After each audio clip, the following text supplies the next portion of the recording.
Welcome, everybody, to another edition of Hot Program. I am your host with the most, all the way from the East Coast. And as always, folks, I am in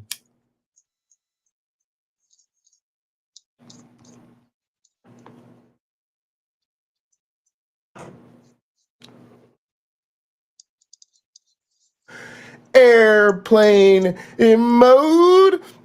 And now a man who thinks that Mary, Jesus's mother, was more likely impregnated by the horny ghost than the Holy Ghost.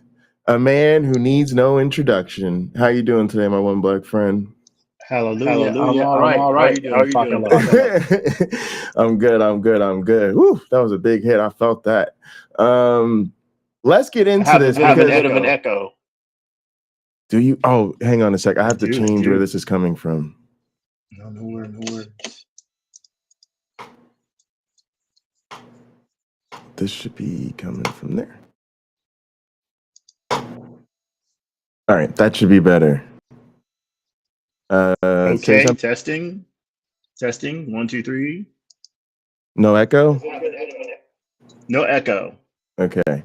All right. So this should be great because today we're going to be talking about Joe Biden. And it's really interesting because I'm sure you heard he had a big debate with Donald. See me, I'm too old to do this job. Donald John Trump. With Donald John Trump. I'm not wrong. It's Donald Trump in a way. I've often said that myself, Donald.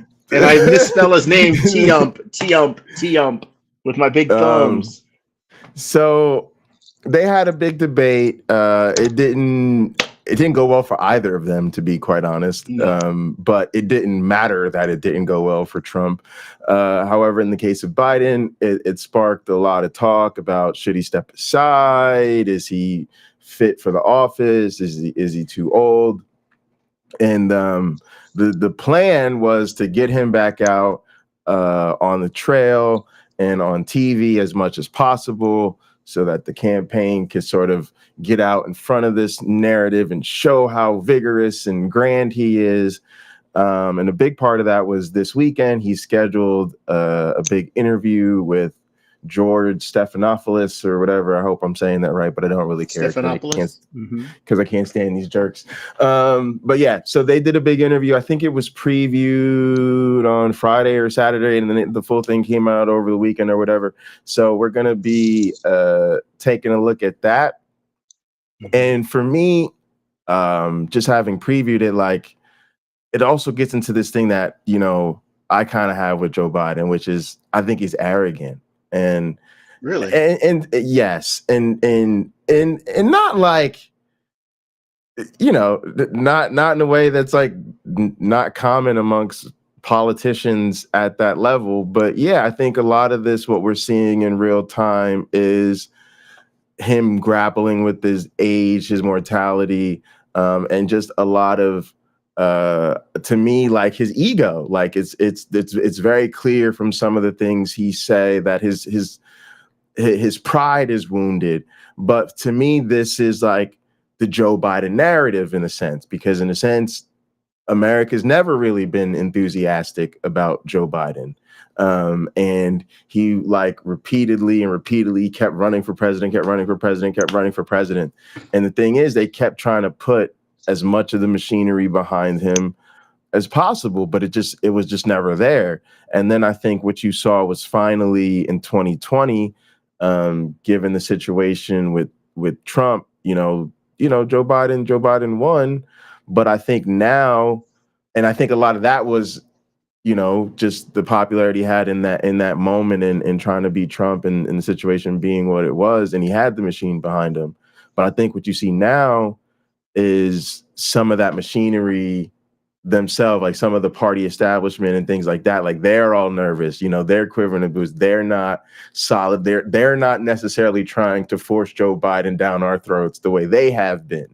And now it's like the people are like they normally are saying we're not that enthusiastic about Joe Biden, but we're especially not that enthusiastic about Joe Biden right now. And now a lot of the party establishment is also not enthusiastic about it. And I think you see still Joe Biden not getting it because Joe, in his mind, he just always thinks he's the best option that we have.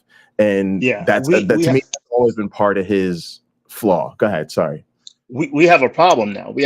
I'm a Democrat. I didn't used to be. I was a Republican for a long time.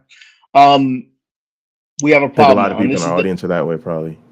Probably. Well, this is the same problem that the Republicans have, right? They can't get rid of Trump. I do believe most Republicans would prefer someone else other than Trump.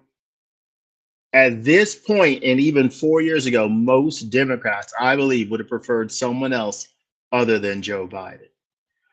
Now, the Republican Party has been taken over by Trump and his supporters. The Democratic Party is now essentially they're under hostage, just like the Republicans are, by Biden not willing to step down. I know Joe Biden speaks with a stutter. My younger brother struggled with that for a long time, and he got some good help and with speech pathologists and speech therapists, and he worked his way out of it. Not everyone does. But the problem is, I think Mr. President Biden feels he should continue because that's the right thing to do. I do believe he feels that is the right thing to do. I can't tell you 5 things about Kamala Harris. So I don't know if she's good or isn't good, but many of us, like in 2020, will be going to the polls to vote against Donald Trump instead of voting for Joe Biden. So Biden gets our vote because he's more likely to win. Well, I think this is some of the narrative that's changing, and this is what's sort of like, I think he's probably feeling like the rug is pulled out from under him, but it's starting to look actually like Kamala's polling better than he is, and like, you know, she would get enough of the support to make the change. So yeah, it's interesting, but yeah, let's get into it. I want to make sure we'll have time, you know, hopefully to get through it in chat, and I'm sure some of our thoughts will come up, but I do want to give us time here. I'm just taking him off the screen for a second because I'm hoping that'll stop the and we need audience participation for this one because good to see everybody here. YouTube Punks in the house. Liz Allen's here, Robin's here, Lina's here, Logan's here, Smashing the Patriarchy's here, Carrie Ann Chrysler's in the house. It's great to see everybody in chat. All right, let's do this. From ABC News, a special edition. Nobody cares about ABC News. Let's see where we at. Oh, no. This week, the first broadcast interview with President Biden since last week's debate. Let me fix Earlier this afternoon, we taped the 22-minute interview. There are no cuts, no edits. We have not touched it. At this pivotal moment in the presidential campaign, here it is. Here it is. Mr. President, thank you for doing this. Thank you for having me. Let's start with the debate. You and your team have said you had a bad night, but your friend Nancy Pelosi actually framed the question that I think is on the minds of millions of Americans. Was this a bad episode or the sign of a more serious condition? It's a bad episode. No indication of any serious condition. I was exhausted. I didn't listen to my instincts in terms of preparing, and I had a bad night. You know, you say you were exhausted, and I know you've said that before as well, but you came, and you did have a tough month, but you came home from Europe about 11 or 12 days before the debate, spent 6 days in Camp David. Why wasn't that enough rest time, enough recovery time? Because I was sick. I was feeling terrible. Matter of fact, the docs with me, I asked if they did a COVID test because they were trying to figure out what was wrong. They did a test to see whether or not I had some infection, a virus. I didn't. They just had a really bad cold. And did you ever watch the debate afterwards? I don't think I did, no. Well, what I want to get at is what were you experiencing as you were going through the debate? That's Did a you know terrible how answer. badly it was going? Yeah, look, Just That's a because it's terrible such a answer. simple yes or no question, it's such a Yes, it straight up and is. down question. I Yes, it find it's so problematic when people do stuff like this.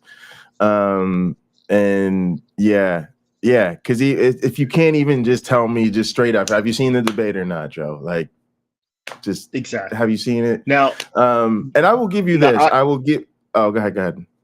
well, I'll gladly compare him to Donald Trump again and again. Donald Trump's, let's say this was on Trump, right? If Trump had did what Biden did, and you ask him if he watched the debate, he's immediately deflecting. It's bias, it's this, it's that, right? He's essentially, what he consistently does is he paints the world as if it had set him up to fail, and he somehow made it through. So he's your guy because he can tow you through with him, no matter how the world sets him up to fail. The world doesn't set him up to fail. The guy's just not as great as he thinks he is at a lot of things. Well, I mean, that's exactly what Joe Biden's starting to sound. That's what he's doing in this And interview. yeah, he didn't. Like He I should said, have I'll done compare that. the two. And also, I'll grant you the stuttering because I've talked about his speech impediment before. I'll grant you his cold because that seems to be an issue. And I'll even grant his age because I really don't think it's fair to be ableist or ageist in a situation like this. But there is a culmination of all these factors that have created a very serious narrative.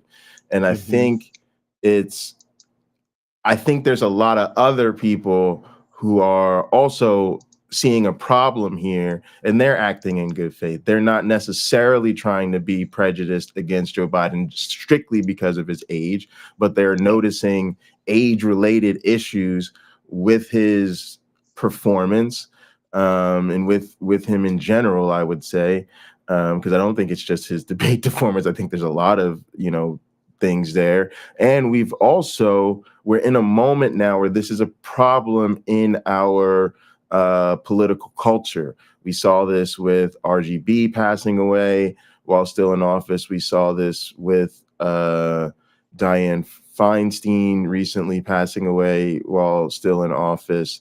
And so, people are trying to have, I think, a legitimate conversation as to, is there an issue? And I think people do feel this way overall on both sides. In other words, we're not Trump supporters, and so we don't have as much of that conversation about Trump as our candidate because he's not our candidate.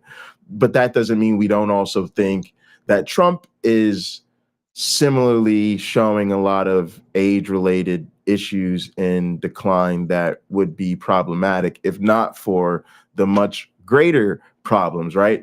Trump is taking a dementia test that he won't shut up about, right? And it's like, that's a problem for most people. Like it would be an issue if I had to take that test and there were questions about, hey, are you still capable of doing science at a really high level if person, woman, man, camera, TV, you know what I mean? So I just want to say that, like, I've been a person that's resisted this conversation because I don't want to be ageist, because I don't want to be ableist, and because, quite frankly, like you were talking about, I don't want to shift the conversation to issues with Joe Biden when Trump is trying to get himself elected God King and the Supreme Court is trying to give him immunity and a path to do so. But I do take this conversation around Joe Biden stepping aside seriously because it's just been such a serious thing the last since the debate that it's like this is really happening, and I definitely thought it would make an interesting episode of Hot Program to get the community's thoughts on this too. Well, I have taken a cognitive test, and I also have watched the podcast series Shrinking Trump. They have one episode I haven't seen that I know about. That podcast, I think, is something Republicans and Democrats alike, and people with older, like parents and grandparents in their late 70s and 80s and beyond, should watch. You're going to learn some clinical terms. You're going to learn problems that they see over and over in people with issues of dementia. It's freaking fascinating. No, Trump definitely has some problems that he is not open about. You can see it. It's not just that he's talking about, see, every time it seems people talk about memory issues, they have one. It's not just that he's talking about how he won in 2020 where he didn't, right?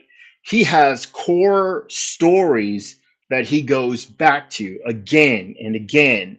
And it's not like a stand-up comics act where he's repeating jokes he told last week because the audience has changed. His audience is pretty much, he's saying the same thing and the same people are watching, the same people are listening again and again. He's talking about a shark. He's talking about electric boats. He's talking about how great a golf player he is again and again, and yet avoiding talking about substantive issues. He fills the time with stuff he's said again and again. No updates on how he's going to do policy. No updates on, hey, here's my health plan. Hey, here's my economic plan. He's just filling in the space because he doesn't have real ideas. And sadly, the millions of people who love him, not those that would just vote for him, but those who love him, don't see it or they don't want to. Right? I'm reminded of that Sarah McLachlan song where she says, "You keep on building the lies that will make up for all that you lack." That's Donald Trump to a T. And him mispronouncing words and then projecting, saying, "Oh, Biden can't pronounce this." He constantly misspells tweets, right? We've been seeing it for years, or whatever they're called on Truth Social. He's truths, which isn't necessarily the case, right? He's constantly making errors. And yet the people who love him, they cover their eyes and just keep reaching for the iPad so that they can vote, right? Keep reaching for the touch screen so that they can vote for him, thinking, this is the real sickness, that he will improve their lives when he has no intention for most of his voters of doing that. Right. Yeah, absolutely. All right, let's keep moving. This is great, but I can't. We're not here to preach about Trump today. Oh, man. The whole way I prepared, nobody's fault, mine. Nobody's fault but mine. I prepared what I usually would do, sitting down, as I did come back with foreign leaders or the National Security Council, for explicit detail. And I realized about partway through that, I get quoted, the New York Times had me down at 10 points before the debate, 9 now, or whatever the hell it is. The fact of the matter is that what I looked at is that he also lied 28 times. The way the debate ran, not my fault, no one else's fault. But it seemed like you were having trouble from the first question in, even before he spoke. Well, I just had a bad night. You've had some bad interviews once in a while. I can't remember any, but I'm sure you do. I've had plenty. I guess the problem is here for a lot of Americans watching is, you've said, going back to 2020, watch me, to people who are concerned about your age. And, 50 million Americans watched that debate. It seemed to confirm fears they already had. Well, look, after that debate, I did 10 major events in a row, including until 2 o'clock in the morning after that debate.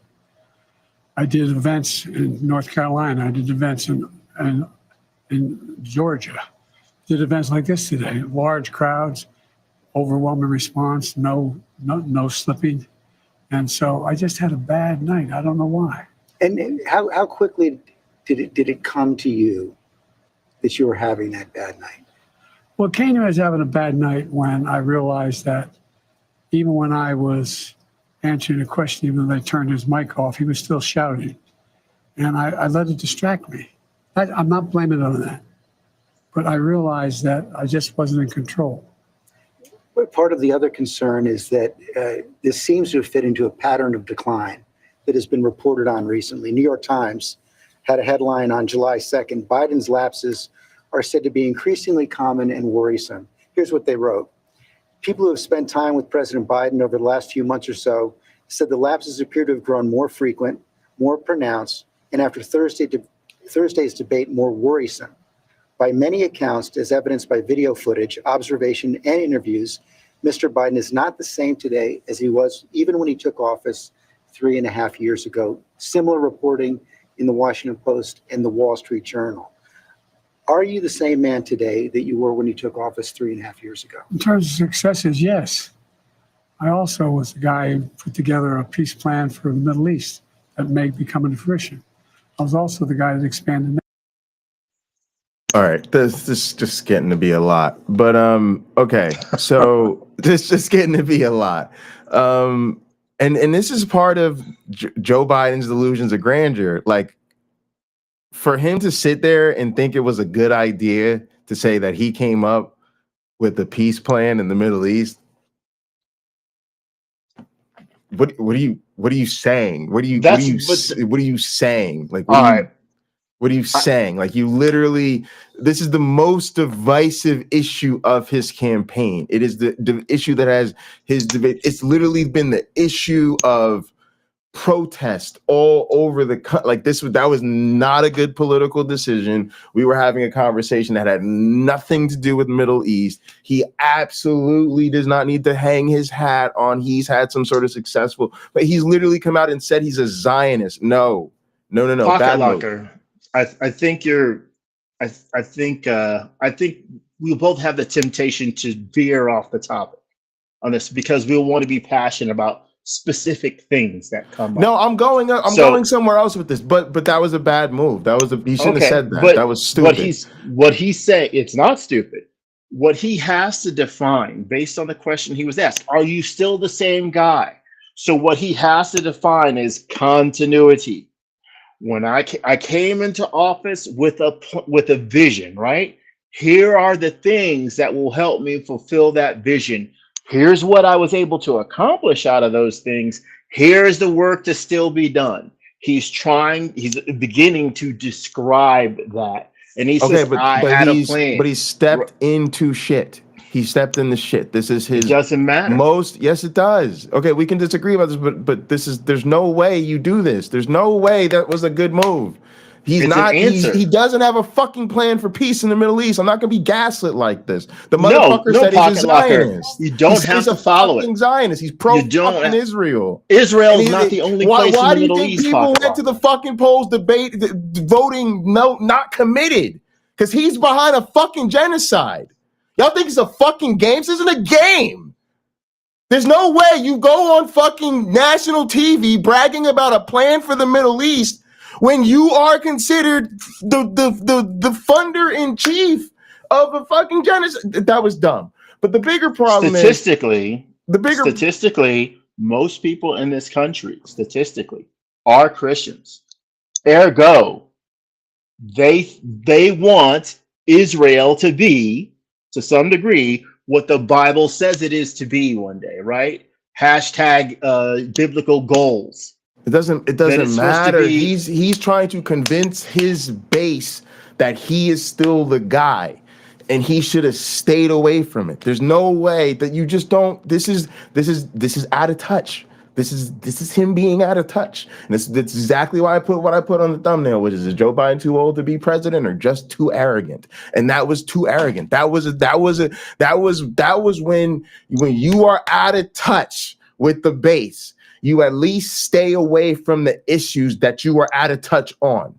You really got a problem when you're so out of touch that you don't even realize how out of touch you are, that you think you can brag about a problem that is a mess that is very much associated with you as though it is a problem you solved. Like, that is just that. I was baffled that he even said it. But the bigger issue is this narrative of I just had a bad night.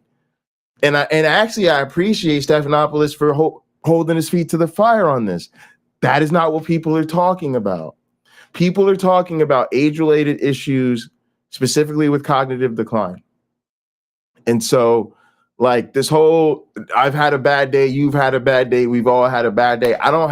Yes, We all have bad days. Yes, we all have limits to our memory. We all, struggle to recall things, especially when you're having a live conversation with the camera in front of you. All that's very valid, but that is not what people are talking about. And again, it's another level of showing that you're out of touch, showing that you're not really with it. And again, like, I'm not just the only person saying this. The reason we're talking about this is because this is a big news story right now, that he did this fucking interview and it didn't really help, and that it was bad, and people thought it didn't put out the fire. It didn't make more people confident in him staying in the race. It made people be like, wow, this guy really is an issue. And these are some of the things. It's because he just seems so out of touch. Like, and so again, to keep saying it, he just trying to brush this off. Like, the concerns that people have are just concerns about him having a bad day. Joe, these aren't just concerns about you having a bad day. And yes, I get the narrative that it was a debate, and in some sense it's a television appearance, and that a debate is not the job of president. But I would argue that his actual job is much more important. And it's not confidence inspiring when you struggle in a debate setting.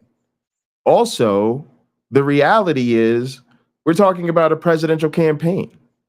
And in the context of a presidential campaign, a debate actually is a central activity in the way that this campaign has been set up, especially since it was apparently his people that wanted to make sure that they had a debate. It was him that it basically asked for the debate, challenging Donald Trump to the debate so that he could have this opportunity to draw out this context. And so, I just think we have to be honest about the fact that that is a big deal in a campaign. And this is a serious issue. You have connections to people who, I guess I have one person who help people get elected, who are in politics. One of those might have been a great guest to sort of stand between you and I and say, okay, that's a valid point. That's not a valid point, that sort of thing. How he is responding with his answers, he's going to be a politician. We're trying to focus on his cognitive. Are you more focused on his cognitive state or his values? Which matters more to you? To me, I don't. Look. Let's be real, okay? I'm not. I'm going to do to you what we wish we could do to him. Just answer the question. I don't want an explanation first. I want an answer first. So go ahead. Are you more focused on his cognitive abilities or his values? Which one today? Is more his important? Cognitive abilities. Okay. Today's cognitive abilities. Now because you can fill out the rest of your answer. Yeah. Because I'm not. First of all, I'm not entertaining voting for Trump, right? And to be honest, like, Trump is the more serious problem, but Trump's beating this motherfucker right now in the polls. And I can't do anything about that. I think I'm with Hillary Clinton. Trump supporters are deplorables. But the moral of the story is, America, wake up. The country's full of deplorables. And we've given deplorables half of, if not more than half of the space all the goddamn time. So yes, I agree with you. I'm not voting for Trump. I'm going to vote blue no matter who, right? That's just the reality. But what I'm saying is we're having a conversation about politics. And the conversation about politics is that this is a political mistake. So yes, when it comes down to who I will vote for, yes, we're going to be talking about values, and I'm voting for who's ever on the blue team, because I know that whoever over there has better values than who's over on the red team. But today we're talking about the politics of campaigning. And so his cognitive decline is the topic of the day, because the issue is whether or not he should step aside for another candidate. And so we understand that we're all on I think most of us are going to not vote for Trump, and we're probably going to vote for the blue team no matter who. But now the question is, politically, who is the best person to have on that ticket? And I think to ignore the problematic narrative around Joe Biden is a mistake, especially when the polling indicates making a switch would at least put us in a similar position electorally, if not a more favorable position. So I would rather have this conversation than lose in November, right? Because we were too polite to have the conversation about should this really be the guy. And again, I'm gonna vote for whoever it is. I just think this is the conversation where we find ourselves. Okay. I'll just add, I think the Supreme Court decision that they recently made, that essentially presidents have really super wide leeway and authority, actually hurts Trump. It doesn't help him, because the people who are independents and afraid of there being sort of a king in the White House are going to walk away. Like, there's no way, because that guy actually wants to do that. Let's just walk away from that. So he's going to lose a giant number of the voters he would have gotten had they not said that. But whatever, he wants to stay out of prison. I get it. You know, who wants to go to prison? Apparently we got a black Trumpist in the chat who's utterly delusional. Okay, well, I haven't read that person's comments, but whatever. Have a good Sunday. My mother's 85 years old, something like that. When she gets a urinary tract infection, she's not herself. Last May of this year, my wife and I went to see her because I thought she was going to die. The way my sister and brothers were talking about how she's responding, how she's feeling. Yeah, let's go. I did an episode from the hospital parking garage with you, Pocket Locker. When my mother came out of her gallbladder burst, but when the urinary tract infection was put in check, she was herself again. Sure. Talking, laughing, coherent. None of that happened after we came home, but there was a definitive difference that was terrifying between no urinary tract infection and urinary tract infection. Now imagine if my mom was president and this was the first time you had seen her with a urinary tract infection, and you're watching that behavior. You think it's never going to be different than it is.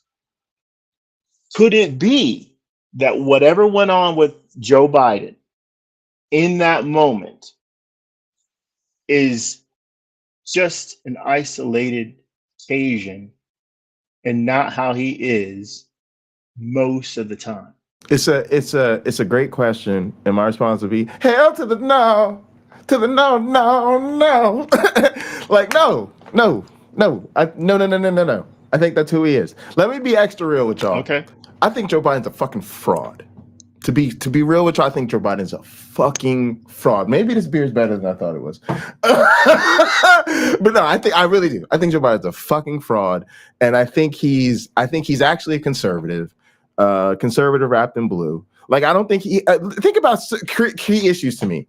Joe Biden is genuinely not anti, like, I'm a pot smoker. I don't think Joe Biden is genuinely anti the war on drugs. He was like way out in front, leading the charge of the war on drugs when that was politically expedient. When it wasn't politically expedient anymore, okay, now we get a more tolerant Joe Biden. Joe Biden's Catholic ass is so far up the Pope's booty hole. If you think Joe Biden is genuinely pro-choice, you are kidding yourself. It is politically expedient. It is the only path to power. You got to remember, the same way like the Marjorie Taylor Greens of the world only have the Republican Party as a path to power, the Joe Bidens of the world only have the Democratic Party as a path to power. And so he just checked his Catholicism when it's convenient to do what he needs to do to be in power. Furthermore, I've always thought Joe Biden is old and out of touch. I actually do think he is always, at least in this most recent term and in the candidacy going up to it, shown signs that he was not as cognitively sharp as the alternatives. And furthermore, I think Joe Biden's an asshole. We now have a serious pattern of reporting from multiple news sources, from multiple inside sources that Joe Biden is literally a fucking asshole. He's described as a cruel boss, a mean person to work with, and his staff is actually afraid of him. I swear to y'all up and down, that is the actual reporting about Joe Biden. Look into it. So I think Joe Biden's a fucking fraud. I think this, I'm just a sweet old humble man who's just here to do whatever's best for America because I just love this country. No, fuck that. You're a fucking fraud. You've been willing to do whatever it takes to get a hold of power. We've never wanted you in power.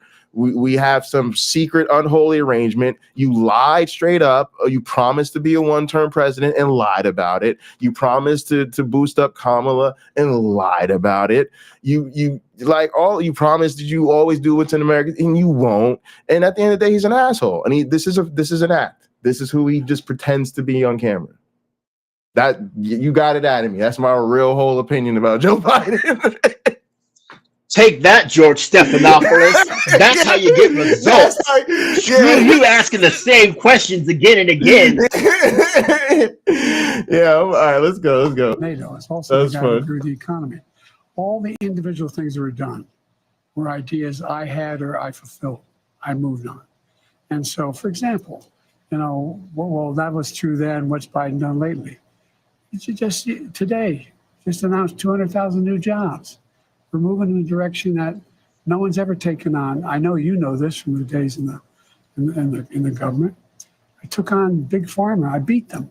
No one said I could beat them. I took on all the things we said we got done. We were told we couldn't get done. And part of it is what I said when I ran was I wanted to do three things: restore some decency to the office, restore some support for the middle class instead of trickle-down economics, go from the middle out and the bottom up. The way the wealthy still do fine, everyone does better, and unite the country. But what has all that work over the last 3.5 years cost you physically, mentally, emotionally? Well, I just think it cost me a really bad night, bad run. But, George, I'm optimistic about this country. I don't think we're a country of losers, that he points out. I don't think America's in tough shape. I think America's on the cusp of breaking through in so many incredible opportunities. This next term, I'm going to make sure we have straighten out the tax system. I'm going to make sure we're in a situation where we have health care for all people, where we're in a position where we have child care and elder care, free up, and all these things. One thing I'm proudest of is, remember when my economic plan was put forward, a lot of the mainstream economists said it's not going to work. Well, guess what? You now have 16 Nobel laureates, 16 of them in economics, saying that Biden's next term would be based on what he... Okay, the question was, what has it cost you? What does that 3.5 years of progress cost you? I don't think his answer is a good answer. He moved on to politicking. The answer should be simply not a bad night, not a bad run, but what it actually cost him. You know what?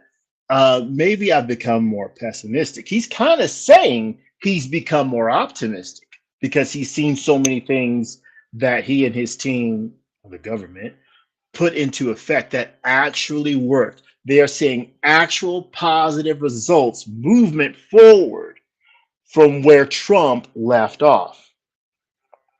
That's a good answer. And it's to continue on like this is a great way to get fewer and fewer questions, because he's just filibustering. So if Stephanopoulos has 90 questions, he's only going to get to ask 15.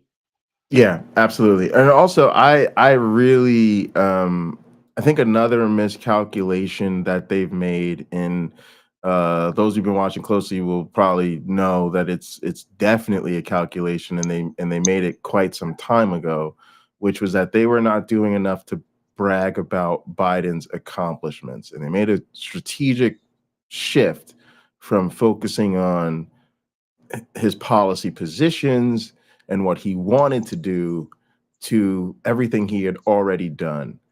And I've had some interesting conversations. I'm thinking in particular about a conversation I had with Maya offline and Gather, when we were really kind of going through the list of things that he's done, and it is true that he's done a lot of things that have not been well publicized, and you know, there is a way in which they haven't done a good job of you know, highlighting what he's done.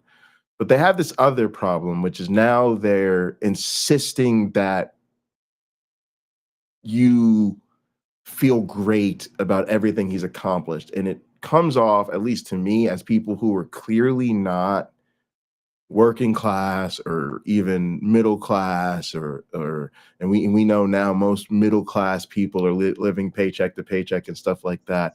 And they are insisting that the economy is great. And I know for myself and just for like most of the people I know, these are hard times.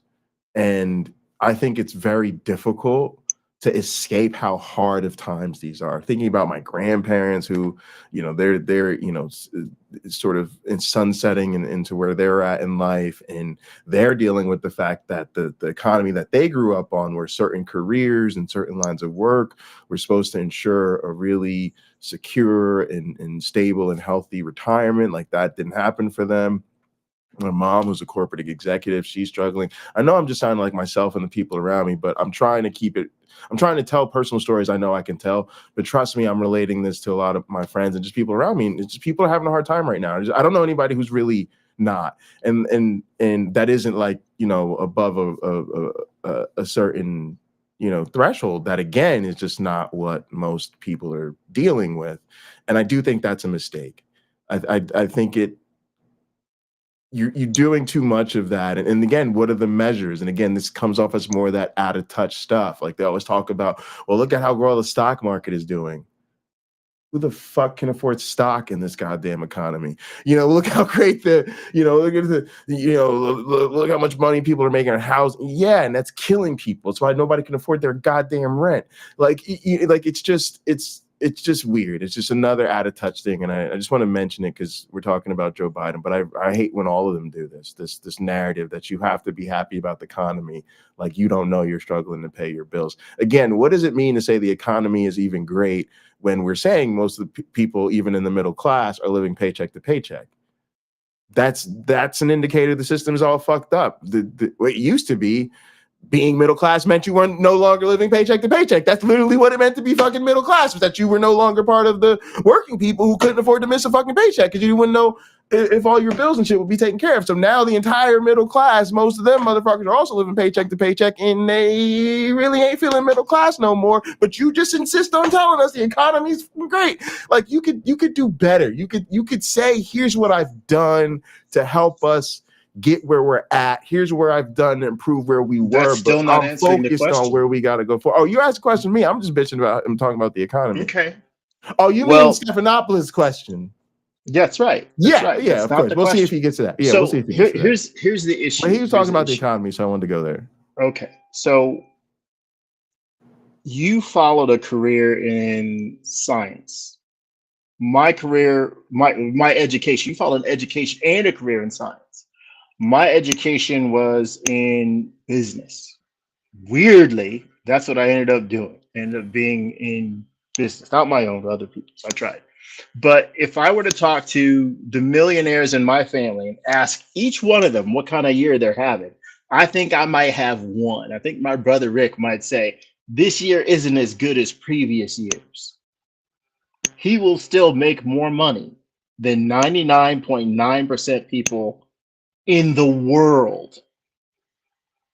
I can ask my cousin's husband, how you doing this year? He's in escrow. He will still make more money than 99.9% of people in the world. My brother Henry, same thing. I could just keep going and going with people I know or am related to and ask them. They're having record years, one after the other. Yeah, and people don't want to hear that. People don't want to hear that rich people are having record years. People want to be that. Not even necessarily. We just think that that's a sign of inequality. I don't necessarily have to want to be my manager. I just think my manager shouldn't make so much goddamn more money than I do, especially when my job seems to be far harder than his is. He's taking meetings all day. I'm the one actually doing the research and the fucking teaching, which is supposed to be the actual service of it. And then on top of that, he better not brag about that shit in front of me. That's the part that I'm telling. That's what I'm telling you. We're tired of people making six figures, telling people who don't how great the economy is. Just stop. You are arguing for the out of touchness. That is exactly what I'm saying. And look, there's more. There's more to my point than that. All right, go ahead. There's more to my point than that. Careers are built. An individual must make they must decide what they want to do and then create the foundation, or stand on one or build it on one that already exists. Because this is daddy's company, this is my uncle's company, and you just walk right in and you never touch the ground floor, right? That's not most people. Most people, I see it on Facebook with the blue collar guys that went into a trade, and I was jealous of that. Like, that's what I wanted to do, but I went to business school instead. Right? They were a pipe fitter, they were a welder right out of high school. Me, I got to go pay somebody for 5 years to help me how to do all this complicated math and stuff like that. You know, the point is, for a lot of people, Pocket Locker, that don't live in the Los Angeles area or New York City, you live in places where you can still buy a house for 60, 70 grand. Yes, the interest rates are high, but if you only make $25,000 a year, that $50,000 house that you'll eventually sink another 25 in isn't that out of reach. Most people are sort of there. They're not trying to buy a $500,000 house or more.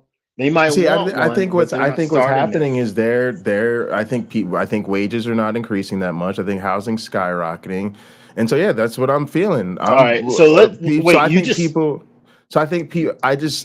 agree about this, but and we got to move on. But I just think people are struggling, and I just think that housing is expensive. Like, even places where housing used to not be that much, housing's really unaffordable. So now a $50,000, $70,000 house is going to buy you a shack in the middle of the fucking woods. I mean, like, even if you live that somewhere, shack in the middle of the woods costs way more than you think. It's the house on the street with a bunch of other houses that you can still buy for 70,000. I've been looking for the house in the woods, right, where I have 10 acres, $500,000. I don't think in your Indiana, economic reality is like most of us. Let's just move on. Wait, we got to do this. So let's take minimum wage for some people in California, restaurant workers who've been there a while, it's like $20. Let's just move to whatever, Omaha, Nebraska. I'm not going to Google it. Let's say minimum wage is $7.50 an hour. Okay, this is an example. If the state law says you now have to pay those people, oh wait, let me ask you about the worker there. Where does the $7.50 hour employee, let's say it's an adult, 21 years old, no children, and not seeking college education, Pocket Locker, where does that person shop? What kind of stores do they shop at? Do they shop at places like Dollar Tree, 99-cent store, food for less? They do. When the state raises minimum wage, do stores like the Dollar Tree... Are you about to make an argument that they shouldn't raise the minimum wage? I'm about to explain why it's expensive, Pocket Locker. I don't care why it's expensive. You just talked about it. You just told me that you cared. You spent some time explaining how hard it is. No, I don't care how hard it is. I don't care what problems it causes. It's hard. I don't care what problems it causes rich people. People need more money. It's not a problem for rich people. Because rich people who own you're telling somebody, I don't want to pay you more money because then you'd have to shop at a more expensive store. Like, I don't even want to go there with you. Like, I literally Pocket don't. Locker. Like, people who reason that way, dude, I don't even. Dude, if I try to explain this to people, they don't want to hear it. If the guy is making $7.50 an hour, his rate goes up to $9 an hour. It's a big jump. The places that guy was shopping probably also pays their employees minimum wage. When the owner of the stores or the manager of the stores raises the price, they have to cover all the additional payroll taxes and wages. And if they cover insurance, that probably won't change. But payroll taxes and wages are going to go up. That's their chance to make additional profit on the inventory they sell. So they raise the price. So that guy who, if he works 8 hours a day, right? He makes $1.50 more per hour and only works 8 hours. When that person goes to spend their money, 15% is gone to taxes, right? So they don't even see that. But the few dollars extra per day that they earn, where do you think that goes? They don't even get to enjoy it, pocket locker. They end up spending it to live. And here we have it, y'all. Rich people math. Let's go. That's honest math. Trump's No, it's not. Tell It's me dishonest I'm math. wrong. Tell me I'm wrong. You're wrong. You're wrong. You're wrong. You should make more money. Your brothers should make more money. Executives should make more money. Managers should make more money. But then the people at the bottom, they shouldn't make more money, because then they would be responsible for the cost of living going up. This is just pocket locker. That's not what I said. Conservative brain thinking. That's not what I said. My first job, my first legal job, I don't even was at 13 years old flipping burgers. Listen, you have to understand something. I'm not a capitalist. I don't believe in capitalism. So I don't give a fuck. I'm a socialist. Give people more money, give people more shit. I don't care about fucking profits. I'm the wrong person to have this conversation with. People are fucking struggling. They need more resources. The rich, they need to be less fucking rich. Nobody needs to be that rich. They need to pay more taxes. They're not paying their fair share. If rich people pay their fucking fair share, that's how you could pay people more money, but not charge them more money. It's the greed. The greed. Notice how I said we should give people more money, and immediately it's the rich person's perspective of, well, then we'd have to protect our friends, then we'd have to raise prices, then I'd have to pay all these. No, fuck you. What we're telling you is we don't care about profit margins. The profit margin is the problem. And if you don't want to do business without being able to exploit people, then good, we don't want you in business. But I don't care. I want people to have more. I literally don't care what problem that causes for people, because the most important need is resources, and people don't have enough of them. And so that's the problem. And yeah, the system is really screwed up and it needs to change. But it's unconscionable even that in 2024, the minimum wage is still $7 and some cents, with the reality that we're living in. And it's exactly what I'm talking about. It's exactly why Joe Biden should not be in front of me bragging about his economic accomplishments. And yes, I'm so glad Joe Biden is pro-union and pro-labor. I'm so glad that Joe Biden is willing to stand on the front lines and picket with people when they're fucking on strike. But guess what, y'all? Strikes are not an indicator of economic stability in health. Strikes are an indicator of class conflict. Strikes are an indicator of economic turmoil. Strikes are an indicator that people are so pissed off at their working conditions that they're willing to stop working to demand new conditions. So yes, I'm glad that Joe Biden is not the type of president to talk shit about those people and look down on them, and he's willing to show solidarity with them. But again, bro, it's under your economy that people even have the conditions that are causing them to strike to begin with.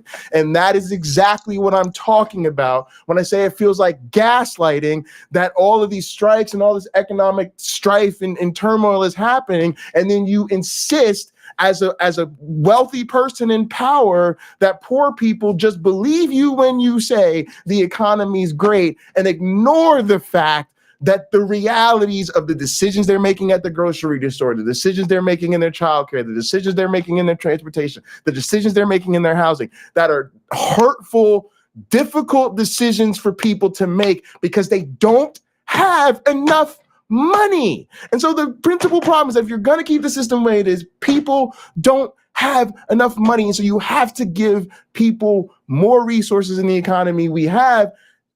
Whatever happens after that, I don't care, but I'm definitely not the person to come talk to about you give people more money. They're gonna be to blame when their lifestyle becomes harder to live, because getting more money doesn't seem to be a problem for the people who have more money. The people who have more money never seem to say, you know what, I should go back to working minimum wage. That way I shop at the Dollar Tree and I shop at Aldi's, and I'm not causing the manager at Aldi's to have conflicts, to have scheduling conflicts, because if he has to pay people more wage, then he's not going to be able to maintain the store profit if he has to hire all these people. And then if he doesn't have enough staff, then he'd have to pay people overtime, but he can't pay people overtime because you have to pay them even more. Like, I've never heard that once. Not a single person who thinks that paying the working class more money would cause problems is actually willing to go back to being working class and make minimum wage themselves. I will believe that argument when I see that argument. That is one of those, you go sign up to work minimum wage and I'll believe you think that that's what's okay. And that's not to you, that's just to everybody out there. Well, Pocket Locker, my only part of that argument that I want to get through to people is you don't stay on the bottom. You seek to move up. In the 1980s, when I was flipping burgers, that's a lie. That's a no, lie. no. It's a lie. Pocket Locker, my first straight job was making less than $3 an hour. Okay, but you got to understand the phenomenon of the talented 10th. Your individual, I'm a black man who has a PhD and it still sucks. But you know what? I cannot say that is the reality. Just because that happened for me, that doesn't mean the system is set up for that to happen. That we have to think systematically, and yes, I'm glad you found yourself in a good situation, and I'm glad that but we cannot point out and go, look at this person who worked their way up the system and think that the system is actually designed for people to work their way up. Those two things are not true. Yes, the system has to work for certain people. The system wouldn't stay in place unless it allowed certain people to rise to the top and get into power. That way they would be willing to maintain the system. But you have to look at the numbers. The average person in this country that is born poor will die poor or poorer. Right? Even people that fit my demographic, we are in a generation where even though we stayed in school and we are more well educated and more well qualified than our parents, we will not do as well as them economically. We will not be able to buy homes or even cars the way they did. We will not be able to own property and send our kids to private schools the way they did. Most of us really can't even afford to have a family the way they did, even though, again, we have more education and preparation than they do. We are more skilled and more educated, but we're less well off because of the economic realities of the system. Yes, you're always going to be able to point to some kid who started a business in college and is now a millionaire, some manager who started in the mailroom and worked their way up to the top of the company. That's always going to happen, but that is absolutely not an indication that the system is set up for upward mobility for most people. It's not. That's not how capitalism works. It wouldn't be capitalism. If it was set up for most people to be upwardly mobile, most people would be not poor right now. Are most people what? Poor right now. Going forward, most people will continue to be poor and they will inherit poverty generation after generation after generation, because that is how capitalism works. This just Zoomers are screwed. Exactly. YouTube punk. And I'm not disputing that. What I'm asking you is about your personal situation. Do you dispute that there have been more lapses? Especially told y'all this is going to be a hot one today. Can I run 110th? No, but I'm still in good shape. Are you more frail? No. I know you spoke. Keep my schedule. I know you spoke with your doctor after the debate. What did he say? He said, he just looked at me and said, "You're exhausted." I said, "Look, I have medical doctors travel me everywhere. Every president does, as you know. Medical doctors, some of the best in the world, travel me everywhere I go. I have an ongoing assessment of what I'm doing. They don't hesitate to tell me if they think there's something wrong. I know you said you have an ongoing assessment. Have you had a full neurological and cognitive evaluation? I get a full neurological test every day with me. And I've had a full physical. I had, I've been at Walter Reed for my physicals. Yes. The answer is I know your doctor said. Okay, can you pause it? Can you pause it? I guess I'm asking you just slightly. Can you pause it? Thanks. So I want to touch on this. So I mentioned I had one of these tests years ago. Met with a neurologist, filled out all the stuff, did all the tests. It was super easy. I think my neighbor's 2-year-old probably could have done as well as I did on that test. It's super easy. The test is there to see if there's a problem. If you can't complete the test, if you get frustrated with what you're seeing, and the neurologist or whoever the person administering the test will be able to watch you fail at this test. See how angry you get, how lost you may get. Sometimes I ask clarifications on the film, like, wait, what exactly are they asking? I can take this a few ways because people don't know how to write a test that well sometimes. In the end, when they looked at my scan and my test results were great, the doctor said to me, "You were working where?" And I mentioned I was working in a place that was a chemical. They manufactured chemicals there.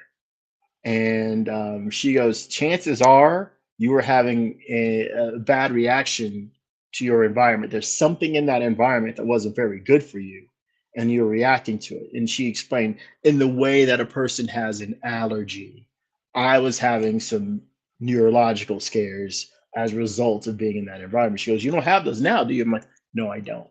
She goes, "Well, that's likely it. Looking at your scan, you have a," she says, "I'm not very," well, how does she say it? "I'm not very interested. Your brain is not interesting." That's what she said. "Your brain is not interesting." And she said, "If it is interesting to me as a neurologist, you're in rough shape." So when they take these exams, does he really have one with him at all times? I don't know why that would be necessary, a doctor. No, he's lying. And again, another political miscalculation. The Trump people are going to say Trump took a test. Why won't Joe take a test? Joe, take a test. Joe, take a test. And what he's saying is they both should have taken a drug test and a neurological test at the same time that night. They both should have taken it. It should have been live. We should have been able to watch that. There's someone carting out Trump's pee to test. He's avoiding the question, and he's trying to say, "I'm the president, and being the president of the United States is a cognitive test every day, and I'm doing the job, and doing the job is proof." That's part of his answer. But that is his answer, and that's a BS answer. Having a job doesn't mean you're fit for the job. Doing the job, being in the position, doesn't mean you're fit for the job, and it's not an answer to the question. Like I could be a professor who is hired, who is teaching classes, who is doing research, and I could be dropping flask everywhere. I could be misgrading students. I could be the fact that I have the job, the fact that I haven't been fired from the job is not indication that I'm doing a good job, nor is it an addressing of the question. The question is, have you taken a cognitive test?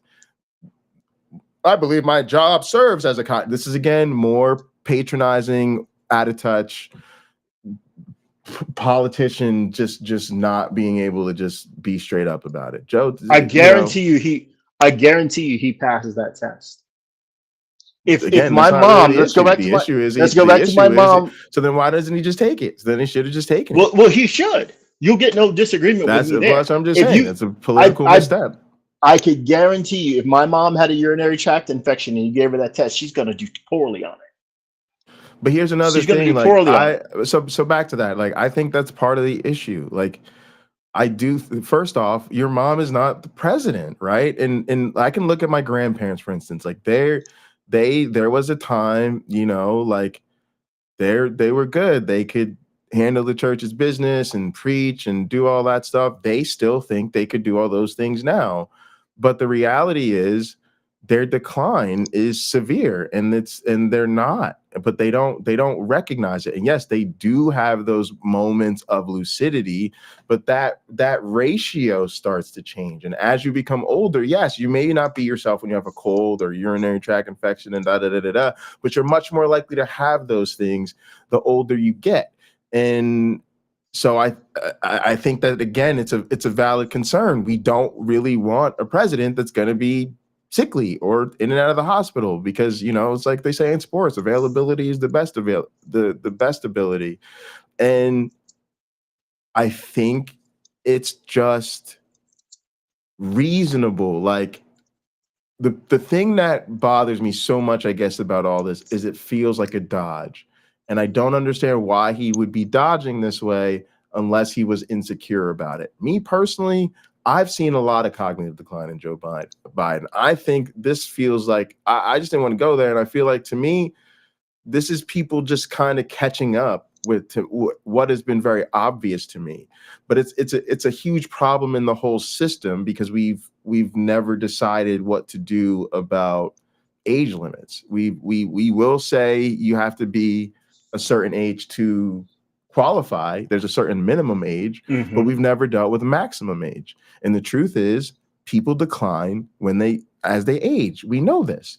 We've all had that great grandparent or something like that. I remember my great grandfather loved Cadillacs, and there came a time in his life when we really didn't want him to drive. He was a danger on the road, but he would not accept that, and he kept driving.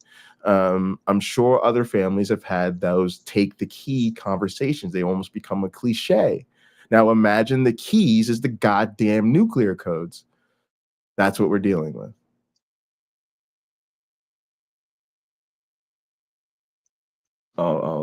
Really different question. Have you had the specific cognitive tests, and have you had a neurologist, a specialist, do an examination? No one said I had to. No one said. They said I'm good. Would you be willing to undergo an independent medical evaluation that included neurological and cognitive tests and release the results to the American people? Look, I have a cognitive test every single day. Every day I have that test. Everything I do. You know, not only am I campaigning, but I'm running the world. And that's not how it sounds like hyperbole. But we are the essential nation in the world. Madeleine Albright was right. And every single day, for example, today, before I come out here, I'm on the phone with the Prime Minister of, well, anyway, I shouldn't get into detail, but with Netanyahu. I'm on the phone with the new Prime Minister of England. Again, he just can't help but brag about being on the phone with Bibi Netanyahu. Look, he has to justify. So it goes back to middle school, right? Explain your answer. The same dodge. It's the same dodge. Explain your answer. Don't just give me the answer. How did you arrive at this answer? Math class. It's showing your work. It's compare and contrast these two things. You know, he's explaining his answer. I don't know that you should fault him. But here's what I'm saying, though. Okay, here's the thing. You cannot say your job performance is the test when the questions arise from your job performance. It's like saying, but they don't. When you say to a basketball coach, in this instance, they don't. They don't. No, what I'm saying when you look at the debate, you're looking at the debate and you're asking this question. You might look at videos of him standing on stage not knowing where to walk off to. I am saying the debate is the catalyst, but I am saying people's assessment of Joe Biden is not just the debate. It's the way he does the job. It's the way people see him, and I think that's why I feel like you can't. And again, the campaign, the debate, that is the job. When you're running for president of the United States, that's with an the debate aspect of the job. It is not the job. Okay, but a very important one. In my thing is when you go to the public facing aspects of your job and people have questions, you cannot use the fact that you have the job as a defense, because it is you having the job that they're questioning, and they're questioning it based on something you did as a part of the job. It's like when I go up for, it's like, and look, that's life. There are these make or break moments in all aspects of life. We all have that interview where you go sit before the board because you're going up for a promotion. Guess what? That's it. If you're not going to be able to say, "Oh, I just had a bad day." They're going to say, "Yeah, you didn't do well for that, so you didn't get put up for the position." When you go to defend your dissertation, you go to I remember when I went to practice my dissertation defense, right? I had scripted it all out. Y'all, I bombed. Part of the problem was I scripted it, like I wrote it all out because it's such a big deal, right? It's a high pressure thing, so I scripted it all out, and I don't come off naturally when I'm scripted. Y'all know I'm not scripted on these channels. It's part of the reason I don't sound very good when I'm scripted. I have a whole different way that I come off, and it just didn't work well. But the thing is, I had a mock. I did it for my lab, and so my lab gave me feedback. My friend called me. He was like, "Yo, Jay, what happened? You forgot how to give a talk. You don't know how to give a talk, right?" And so I had to shift everything. And then when the real moment came, whoop, I knocked it out the park because I took a totally different approach. But my point is, had I done that first thing on the day in question, I just would have bombed, and that would have been it, right? Like you do have to be prepared for these things, and you can't fault the people who are evaluating you for this being their opportunity to evaluate you. You're in a debate in front of America. This is going to be more eyes on the campaign than any other time, probably even more than the convention, but it's definitely in the top 5 moments in terms of eyeballs on screens for this candidacy, and you bombed. For you to sit there and say, "Well, they shouldn't ask questions about my performance based on my performance." Come on, man. That's again, like I get it. You don't want to make it make it all about the debate, but at the same time, you just can't keep putting people off. They see what they see, is I guess what I'm getting at. Fair enough. They see what they see. But the debate, again, it's just like your dissertation defense. It's an aspect of who you are. It's an aspect of what you do. It's not the whole job. Sure, true. It's not. It's not the whole person. I'm just, and yeah, that I think that's fair. And I just want to say, for me, I have concerns about I'm not concerned about the debate. This is me personally. A lot of this talk about the debate is, like I said, it's the catalyst to have this conversation. I'm concerned about Joe Biden. I've always been concerned about Joe Biden. But the concern for me is not his debate performance. It actually is the way he does the job. I could give 2 fucks about the debate. But I do think he's I think he's not as with it. And to me, the bigger problem is that he's out of touch and he's too arrogant to realize that he should probably move on, and that if he decided to, he could move on in such a way that he was an asset and really helped. But instead, I think his ego is the reason we're all stuck on this ride. And if this ship goes down, then America just goes down with the ship because the captain was too proud to hand over the wheels. What you're doing with regard to in Europe, with regard to expansion of NATO and whether it's going to stick. I'm taking on Putin. I mean, every day, there's no day I go through, there are not those decisions I have to make every single day. Sorry, And you have been volume. doing that, and the American people have been watching, yet their concerns about your age and your health are growing. So that's why I'm asking, to reassure them, would you be willing to have the independent medical evaluation? Watch me there's a lot of time left in this campaign. It's over 125 days. So the answer, decision. the right answer right now is no, you don't want to do that right No, now. I've already done it. You talked a lot about your successes at the beginning of this interview, and I don't want to dispute that. I don't want to debate that. But as you know, elections are about the future, not the past. They're about tomorrow, not yesterday. And the question on so many people's minds right now is, can you serve effectively for the next 4 years? George, I'm the guy that put NATO together, the future. No one thought I could expand it. I'm the guy that shut Putin down. No one thought could happen. I'm the guy that put together You did? the South Pacific When did that happen? Initiative with AUKUS. I'm the guy that got 50 nations, out, not only in Europe, outside of Europe as well, to help Ukraine. I'm the guy that got Japanese to expand their budget. So I mean, and for example, when I decided we used to have 40% of the computer chip in it, we invented the chip, a little chip, the computer chip. It's in everything from cell phone to weapons. And so we used to have 40%, we're down to virtually nothing. So I get in the plane against the advice of everybody, and I fly to South Korea. I convinced them to invest in the United States, billions of dollars. Now we have tens of billions of dollars being invested in the United States, making us back in a position where we're going to own that industry again. We have, I mean, Samsung will own the industry. Anyway, I don't want to take too much credit. I have a great staff. But I guess my point is, all that takes a toll. Do you have the mental and physical capacity to do it for another 4 years? I believe so. I wouldn't be running if I didn't think I did. Look, I'm running again because I think I understand best what has to be done to take this nation to a completely new level. We're on our way. All right. I just want to highlight that. That is the Joe Biden problem. I think I know best. And I hate to say this, even when he's listing off his accomplishments, it's kind of like, yeah, I'm going to use a football analogy because I'm a sports fan. It's kind of like any coach, let's say like a professional football coach, could argue, I won a lot of games. I drafted great rookies. I put together a great coaching staff.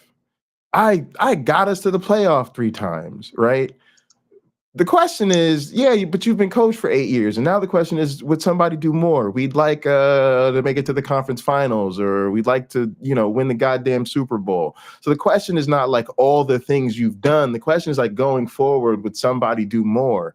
And so like, I'm just, and again, like Joe Biden's done a lot, but none of his accomplishments are really that sexy and vibrant to me, because I actually think most of them are examples where somebody could have actually done more. But the bigger problem is he thinks he's the best, and I don't think he is. That's the thing that's so hard for me to think, that he looks at this roster of superstars in the Democratic Party and all of the serious leadership that they have, and he just comes up with the idea that he's the best for the job. And I don't agree. What do you think, my friend? I think if you could go back to any of the debates where there's like 7 or 9 candidates out there, maybe they all don't think they're the best for the job, but they certainly have some talking points that explain why you ought to think they are the best person for the job. That's typical. This is essentially a job. He's sitting. Joe Biden is still essentially sitting in a job interview now with Stephanopoulos. So he has to put forth the ideas why he is the best candidate. I had a job interview a couple of months ago at a company I still may go and work for. And I was dealing with one of the top executives at the company. I don't know how big a company they are, but they're a hugely successful company, high profile clients out the wazoo. And he says, tell me about something that was difficult for you. And I told him about one of my failures. And he was like, wow. Now, this is me having failed at something that was huge for me. I shouldn't have screwed it up. It was 100%. I can't point a finger at anybody. It was 100% me. The second half of the story is what I did with my failure, because I had an excellent boss who said, there's some good ideas in your plan that didn't work. Fix it. You are smart enough to fix it, she said. And she said, I'm going to give you the resources to fix it. So whoever you need to help you, you have the authority to go get those people around you and give them tasks so that you can do it. So when I was done, it took me about 2 weeks. When I was done, I had a bulletproof system that went two places. One is now part of a national credit card processing company, credit card transaction processing company. And essentially, that foundation that they use is one I designed. Secondly, the company we were working for said, our supervisor at that company, she goes, from now on, I'm going to have all the business units that she looked after, that she was manager of, we're all going to do it your way. She goes, this is fantastic. Everyone is going to do this. But I effed up something. It took like probably in labor costs $30,000 to fix my mistake. The solution probably saves $30,000 a month just on that company's side. They didn't mind paying for it one bit. Oh, this is gold. So if you have people, as President He, benefiting from the changes he made, right? You're always going to have people who don't pocket locker. I'll agree. Because my solution made people work harder and smarter, but you had to do it for just this little bit of window of your time every day. People are going to see the benefits of it. People are going to feel the comfort that comes along with it. Everybody? Absolutely not. There will always be somebody having a failure in the chain. Always. People looking at me saying, this is too hard. I'm like, then how come the other 90 people doing it are having no trouble? This man, in my opinion, I think Joe Biden is too old. Not that he's incompetent. I think you might think he's incompetent. I think he's too old. I think he's no longer a good representative. It's not that he doesn't have ideas. It's not that he doesn't have management skills. He's just not the guy for you because he can't give you all of what you want. But he's better than the alternative. I just think he sees himself as the best, and he's not. I think he's a risk. I think he's a real risk, and I get that he beat Trump last time, but he's a risk. Polls are they all are. No, they are, but I just don't think we're being honest about the risk right now. I don't think we're being honest about the fact that he's not doing that well against Trump. If the only reason we go with Biden is because he'll beat Trump and he doesn't beat Trump, that it defeats the purpose. And the problem I'm having is he is not taking that possibility seriously enough. And I also just don't think he's the way forward. I think the people that vote for Biden would be happy to vote for Kamala. They'd be happy to vote for Newsom. They'd be happy to vote for Elizabeth Warren, Cory Booker. The list. There's a Pete Buttigieg. There's a long list of people who he could step aside in a way that creates a better ticket that gets us more a better chance against Trump and just a more forward thinking and progressive administration, which would be my personal preference. As it stands, I think he's not going to leave the race, and I think there's a lot of people that are putting it. That are trying to do the doubling down of arguing the politics, and I get that. That's fine. They're trying to argue that him staying in the race is the most pragmatic decision. Shout out to PC.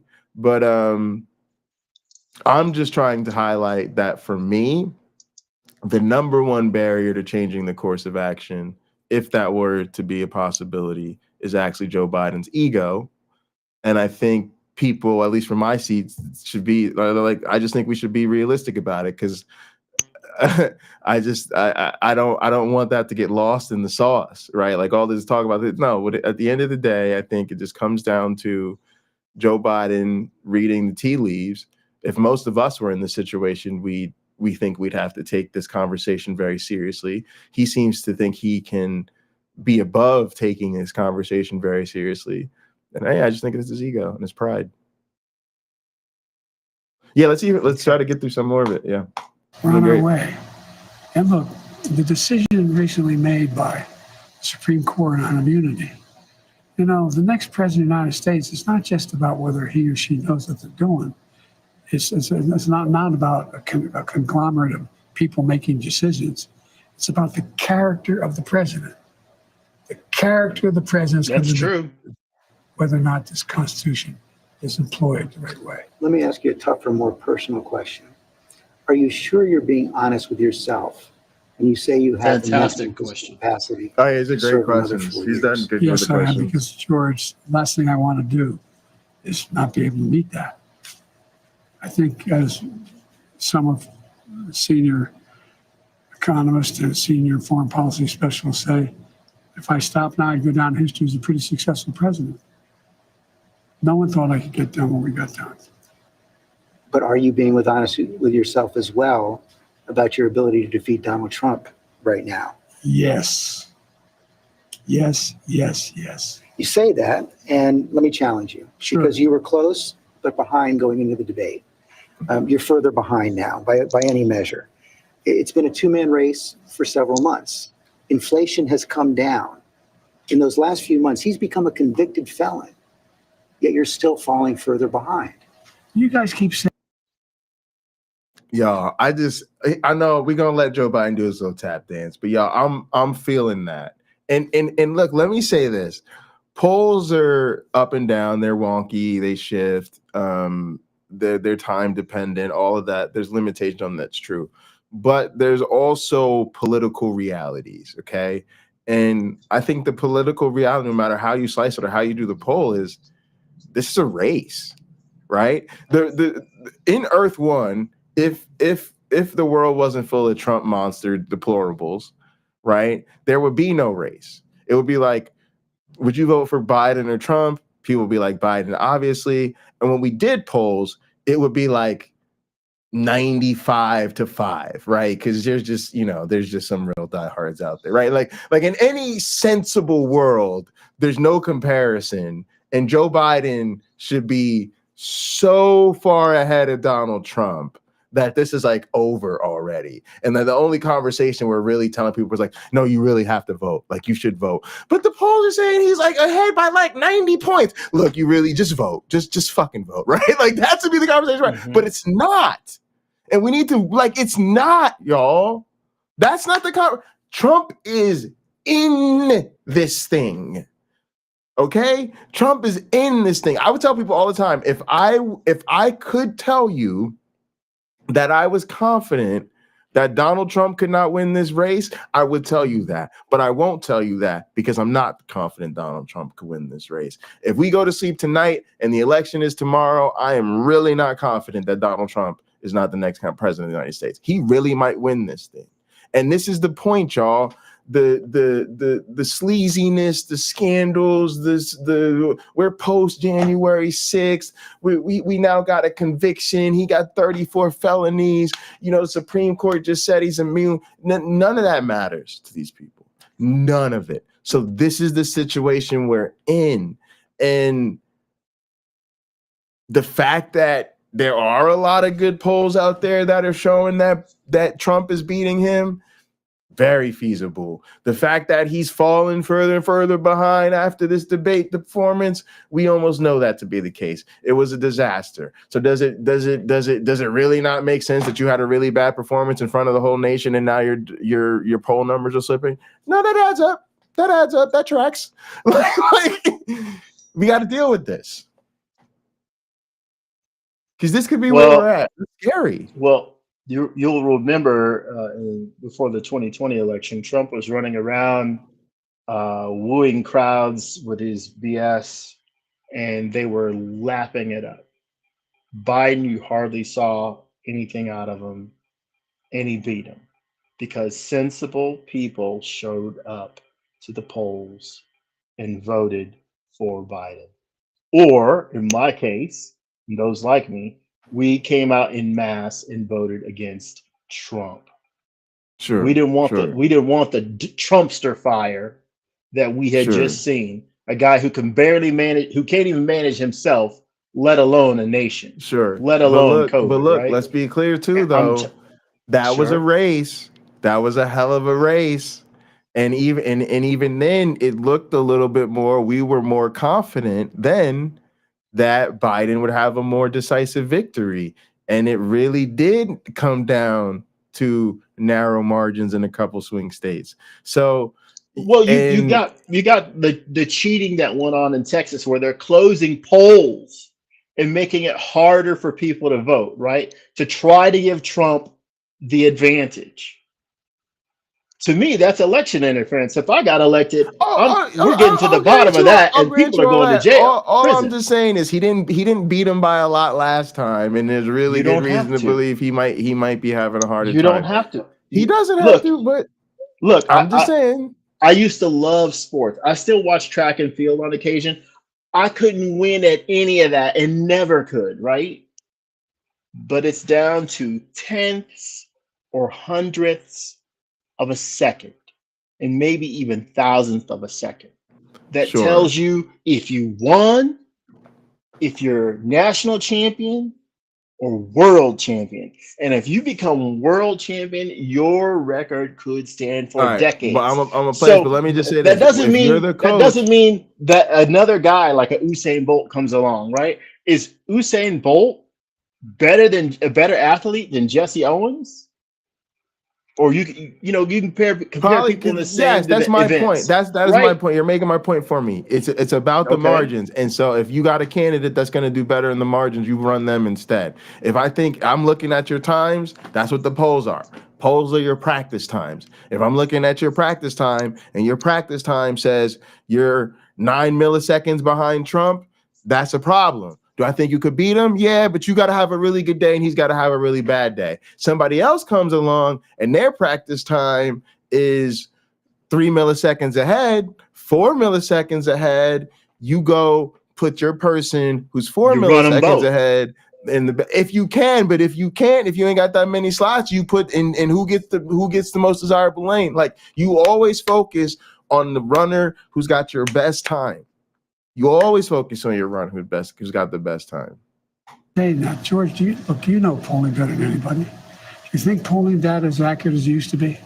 I don't think so, but I think when you look at all of the polling data right now, it shows that he's certainly ahead in the popular vote, probably even more ahead in the battleground states. And one of the other key factors there is it shows that in many of the battleground states, the Democrats who are running for Senate and the House are doing better than you are.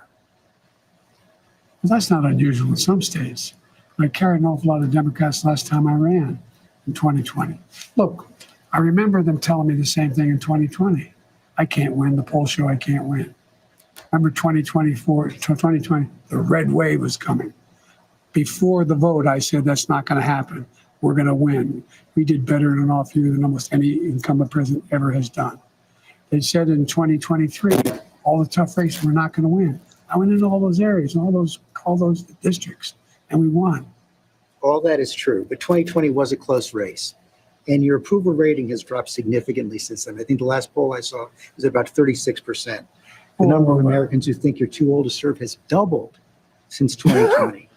Wouldn't a clear-eyed political calculus tell you that it's going to be much tougher to win in 2024? Yes. Not when you're running against a pathological liar. Not when he hadn't been challenged in a way that he's about to be challenged. Not when people... You've had months to challenge him. Oh, I sure had months, but I was also doing a hell of a lot of other things, like wars around the world, like keeping NATO together, like working... Anyway. But look... Do you really believe you're not behind right now? I think it's all the pollsters I talk to tell me it's a toss-up. It's a toss-up. And when I'm behind, there's only one poll I'm really far behind. CBS poll and NBC, and New York Times and NBC both have you about 6 points behind in the popular vote. That's exactly right. New York Times had me behind before anything happened to do with this race. Had me behind 10 points. 10 points had me behind. Nothing's changed substantially in the debate, the New York Times poll. Just when you look at the reality, though, Mr. President, I mean, you won the popular vote in 2020, but it was still deadly close in the electoral By 7 college. million votes. Yes, but you're behind now in the popular vote. I don't buy that. Is it worth the risk? I don't think anybody's more qualified to be president or win this race than me. I'm just saying. Trump. Like, all right, yeah, I gotta let him go because he gets into some really important stuff. But those words hit me right there. That if he loses to Trump, this is what we'll look back on. It'll be like, because a lot of people want to say like, oh, he's gonna let the data describe his decision and da da da da da. A lot of it will be like, no, Joe, the writing was on the wall.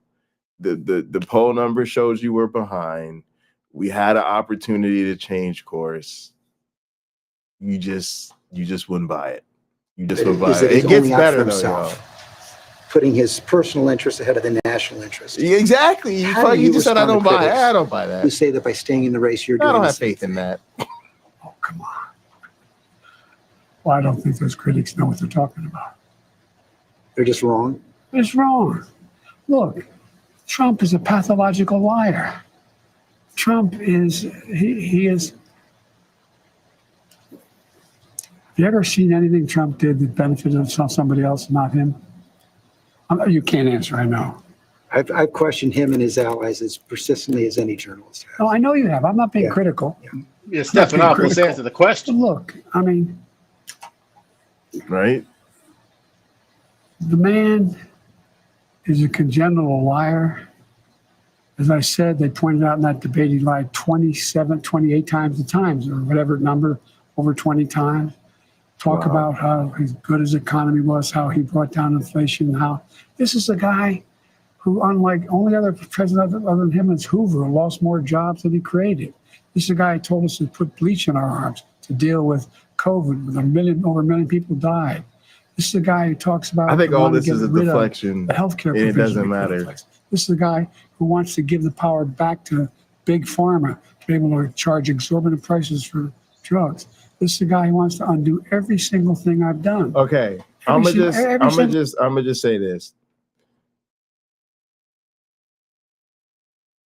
I could list a lot of things Jesus did that I can't stand. Let's get a smidge of the counter apologetics.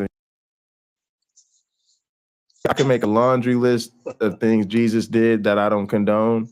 It's not going to stop people from worshiping that man on Sunday morning.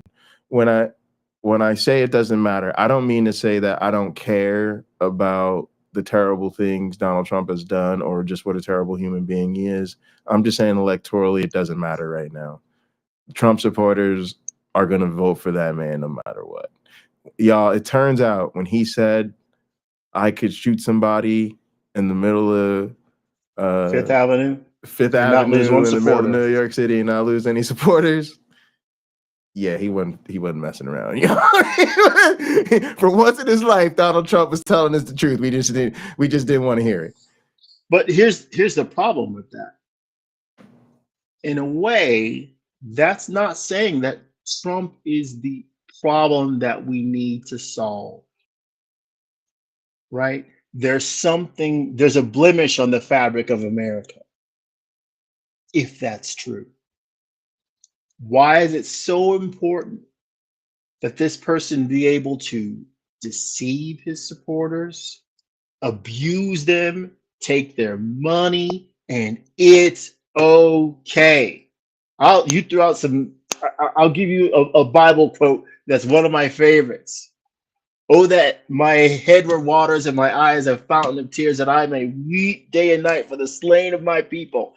That's the way I see America. We got some seriously dumbass people in this country. And some days, I'm even one of them. Not every day, some days. But a lot of those seriously dumbass people are Trump supporters. And they just want him to win. Not realizing how it hurts them, not realizing that they want health care. They're trying to get Obamacare for their loved one, and they want to meet Trump at a rally so he can maybe do something special for them, not realizing he tried to end the Affordable Care Act. Yeah, so that's They're voting against their own best interest, right? Trump wants to just pull out all the roadblocks for these corporations, wants to get rid of this regulation, that regulation, signing on to Project 2025, get rid of the Department of Education. And I'm like, the people who came up with Project 2025 have to be more. We understand all that, but the reality is there's no swaying those people, and so it's no longer about them. It's no longer about them. There's certain numbers you can't. You go do that. You go do that. The reality is Trump's numbers are Trump's numbers, and so it's now time to figure out who beats Trump. Calling out Trump, I'm sorry. You go for it. Me, I'll curse him out. Maybe they'll reflect on that and change their mind. But look, if they're pro-Trump at this stage of the game, you'd be a fool not to assume that they're going to go in that booth and scratch in the box for whatever, however they vote in their state for Trump. They're voting for Trump. And even if you change that one person's mind or a few of their minds, the truth is Trump voters are coming out en masse. And I think my prediction, if y'all want to know the real hard truth of it, my thoughts, they're coming out even stronger than they did in 2020. See, a lot of them were overconfident in 2020, and they're not messing around. And a lot of them are far more aggrieved, they're far more enraged, and they're far more motivated for their own reasons. And I think they're coming out way stronger than people are giving them credit for. I think they're about to remind us why MAGA ascended to power the way it did to begin with. And the Democrats are either going to be prepared to beat that or, we've had democracy's in trouble. Democracy's in trouble. That's why you want to stay in the race. But if you convince yourself that only you can defeat him? I convinced myself of two things. I'm the most qualified person to beat him, and I know how to get things done. If you can be convinced that you cannot defeat Donald Trump, will you stand down? Well, it depends if the Lord Almighty comes out and tells me that, I might do that. Well, I mean, on a more practical level. What did he say? Washington Post I missed his reply. I'll replay it. Well, it depends if the Lord Almighty comes out and tells me that, I might do that. Well, I mean, on a more practical level. Yeah, you get his black ass down here. You tell Jesus and God, get their black asses down here. They can stay in this spare bedroom. I'll even take my little toy creatures out of here. You tell them, because I got stuff to talk about with them. But look, so we know that's not going to happen. This is where. Well, I guess another place, but to me, this is where this interview's an L. This is where this interview's an L. And again, so I want to do this. The mythology, we're hopefully dispelling the mythology of Joe Biden. He's literally because he's supposed to have this image of he does what's in the best interest of America, and he's just a humble servant, and he's just in coordination with the leadership and the party and his family. And when it comes down to the rubber meets the road, if it becomes clear that you are not the guy, will you step aside? And he thinks we're dumb enough to not understand what he's saying when he says, well, if God Almighty, and this is your Joe Biden, y'all. This is the shit where the rubber meets the road, where I can't stand his ass. Because when the rubber meets the road, he wants to hide behind the cross, just like the radical right does. And I know he's not the same, y'all. And again, if the man is on the ballot, I'm voting for him. Let's be clear. Let me say it again. If the man is on the ballot, I am voting for him. Period. End of story. You could feel how you want to feel about it, but that doesn't mean I'm not going to be honest on the way to that day. And I just can't stand that when it really comes to the hard stuff, Joe Biden hides behind his Catholicism the same way the bigots on the right hide behind their evangelicalism. And that has always bothered me about Joe Biden. And the fact that he did that here, I think is just a huge L. And I know that there's a lot of disappointment in the party about this interview and his performance, and I know they won't go there, but I will. That is something it should not be okay for a president to do. That should be considered very unpresidential. I ask you a real ass question. about a very serious political calculation and a very serious situation right now with regards to the leadership in this country. And your response is that if Jesus tells you that that's the right decision, you'll do it. And how many millions of people said amen? I don't know, but I'm gonna just tell you I wasn't one of them. I'll say it. I'm gonna just tell you I wasn't one of them. I'll say this more than anything else on this hot program podcast. Religion is useful. Oh, that's the religion is useful moment. And that's right. He literally, You're Joe right, Biden literally said, that's your tagline. That is your tagline. Religion is useful, baby. Oh yeah. Oh, you got that today. Oh yes. I'm going into your brain with that one. Sir. Right into the grave matter. Yes, Jesus. Just like with your grandfather, Jesus take the wheel. No, I don't care who takes the wheel. Somebody get granddad's keys. Biden is saying, Jesus, take the wheel. It's so useful. If God himself doesn't will it, you can go to You can go to the book of Romans, right? Where God is the one who really picks who's elected. God is in charge of who really gets elected. You put that in their brains at 10 years old and you keep reinforcing it their whole lives. By the time they make it to the voting booth, the ones that are on the fence might remember that. Yeah. Well, I would just go ahead and vote for Biden, God willing. I'm going to also say this too. Them words could seriously backfire. The evangelicals decide to twist that up. They decide to say, we're going to show you exactly what God thinks. Pocket locker. There's a lot of evangelicals. We're going to show you. If Jesus said, if Jesus said it's time for you to go. Oh, the evangelicals about to show you what Jesus thinks about your job before. Owen Morgan. Tell you it's time to go.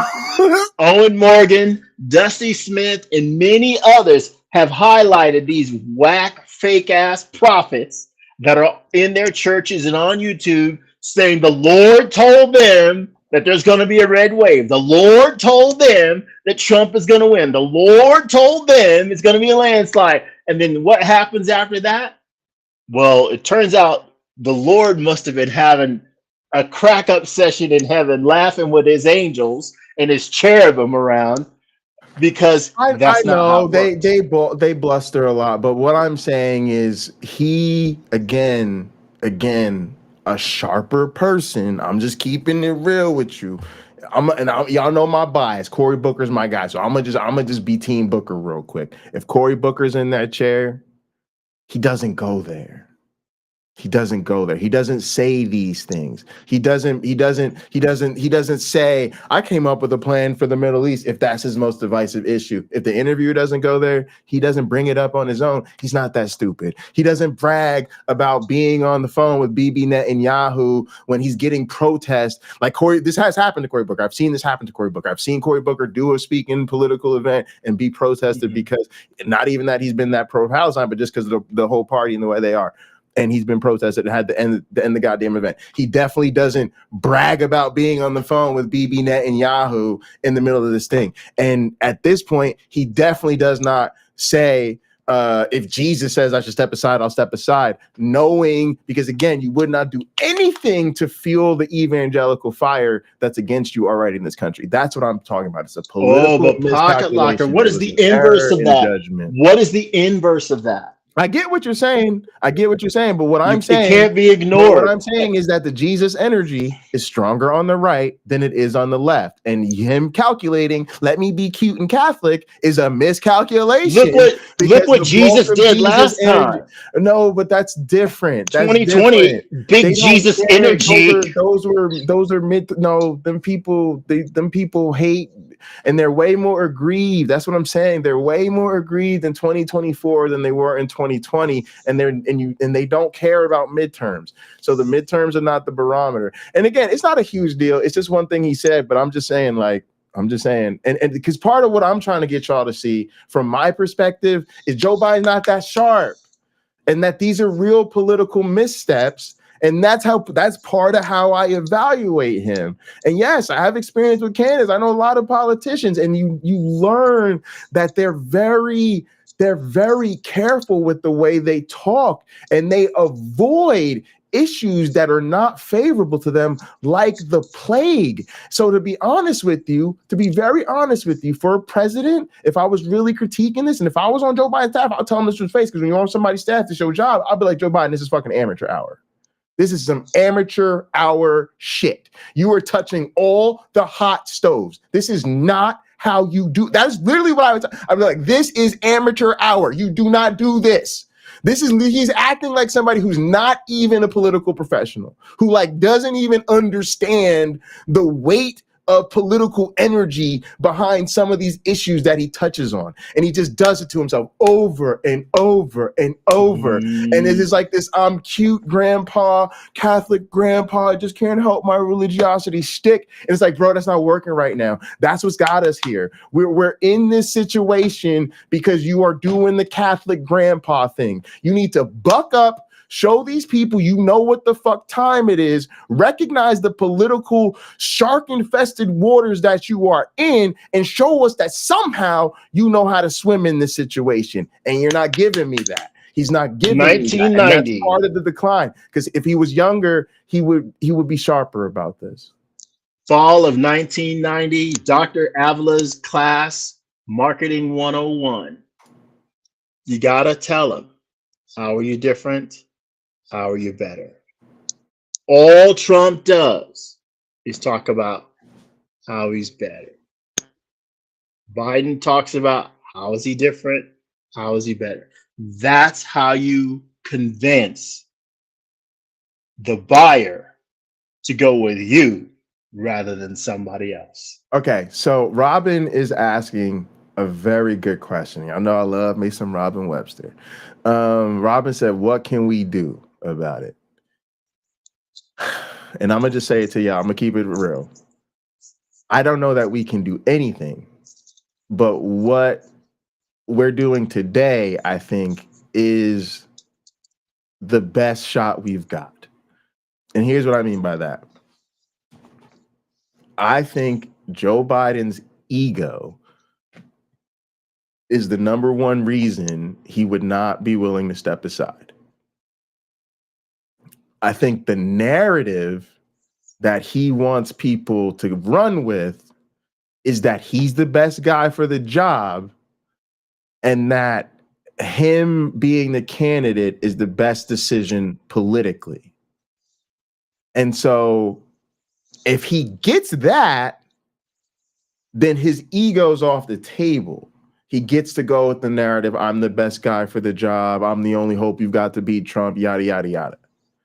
So what I'm trying to actually do, and again, who knows, I ain't got no influence, right? But if we shift the narrative to, is Joe Biden being selfish, right? Is Joe Biden putting Joe Biden before America? Is Joe Biden failing to read the writing on the wall?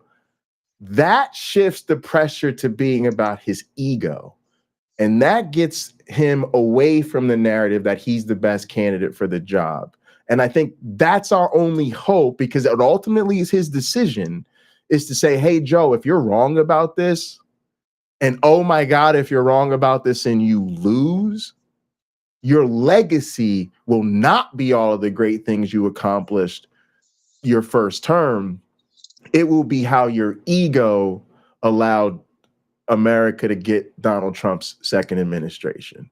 And so that's what I think we've got, Robin. I'm just trying to be real. This is literally, I'm going to say, I was thinking the same thing, Robin. That's why I did. I said, so at least I'll be able to say, when he did his big thing with George Stephanopoulos, we did a hot program, and I tried to put the community on point, like, yo, let's talk about this man's ego. All right, Robin, I have an answer to, if you go to democrats.org/contact-us/, you can write a comment or a question. And if Joe Biden is not the guy for you, say, hey, we need an alternative to Biden that isn't Trump. If 10 million people did this, it would certainly make the news. If you are a Republican, you should, there's nothing you can do, because Trump's family now controls the Republican Party. There's nothing you can do but vote against Trump. I won't say don't vote at all. No, flex your muscles. Keep voting, keep voting for those offices you know and care about. Nothing is the wrong answer. I think giving up and giving in is the wrong answer, because it's Trump and Biden now. It'll be other people we don't care for so much in the future. Or it could be great that there's somebody you actually are excited to vote for because they reflect the values that you would have if you ran. Right? And they just have either the wherewithal. I got a couple more too. Okay. Right. So one is, there's a supportive way to do this. Like I said, I will vote for Biden if he's the candidate. And so to me, it's a couple things. So it's one, really shifting it, like I said, so it's about his ego, but then two, letting him know, hey, it's not about support for you. People support you. People would vote for you, right? Because that's a bit of letting him know it's not that we're not behind you. It's just that you want to really think about what's best right now. And then the other thing is, my dad taught me a very important political lesson growing up that I've never forgotten. It's something most people, I must share with y'all right now. The king is very powerful. The king is very powerful. But there is somebody more powerful than the king, and that's the kingmaker. And a lot of times, kingmakers are not in the news, they're not in the press, but boy, do they really run things behind the scenes. I've been fortunate enough to know a few of my day. Biden has the opportunity to play kingmaker.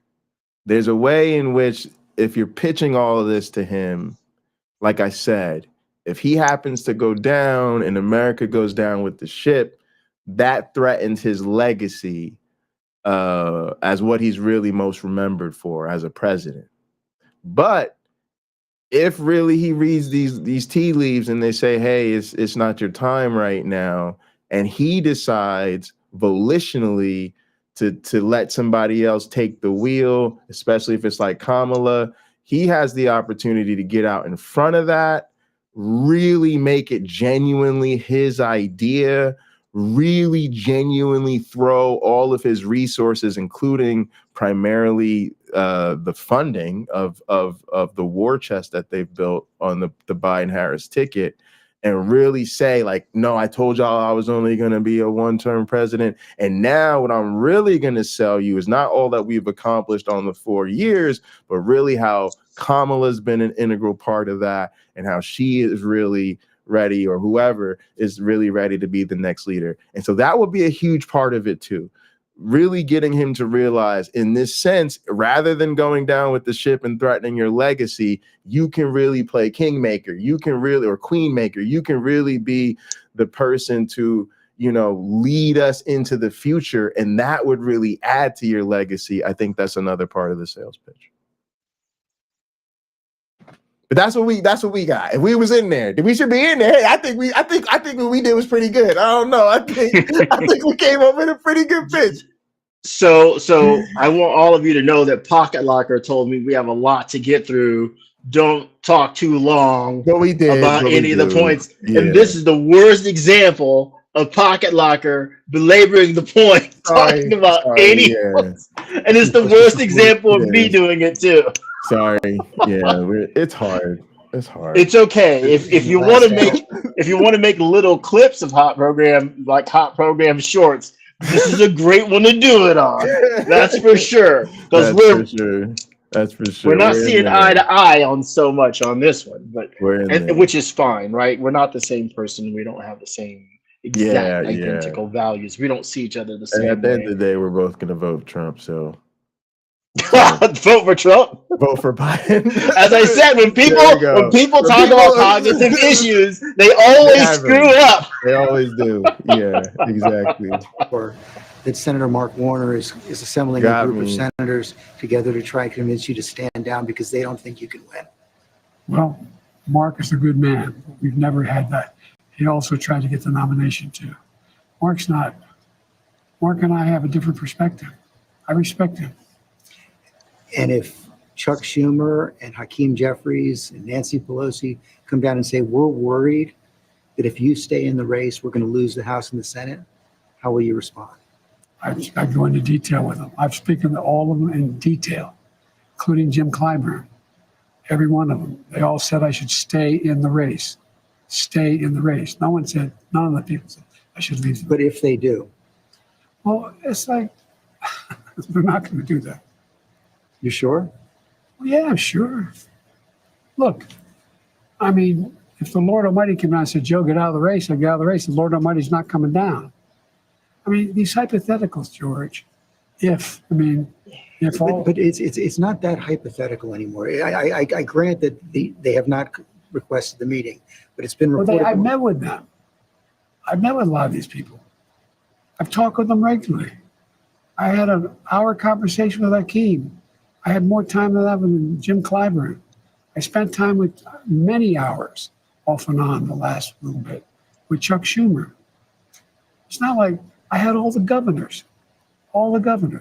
I agree that the Lord Almighty is not going to come down, but if Me too. if you are told Exactly. reliably from your allies, from your friends and supporters in the Democratic Party, in the House and the Senate, that they're concerned you're going to lose the House and the Senate if you stay in, what will you do?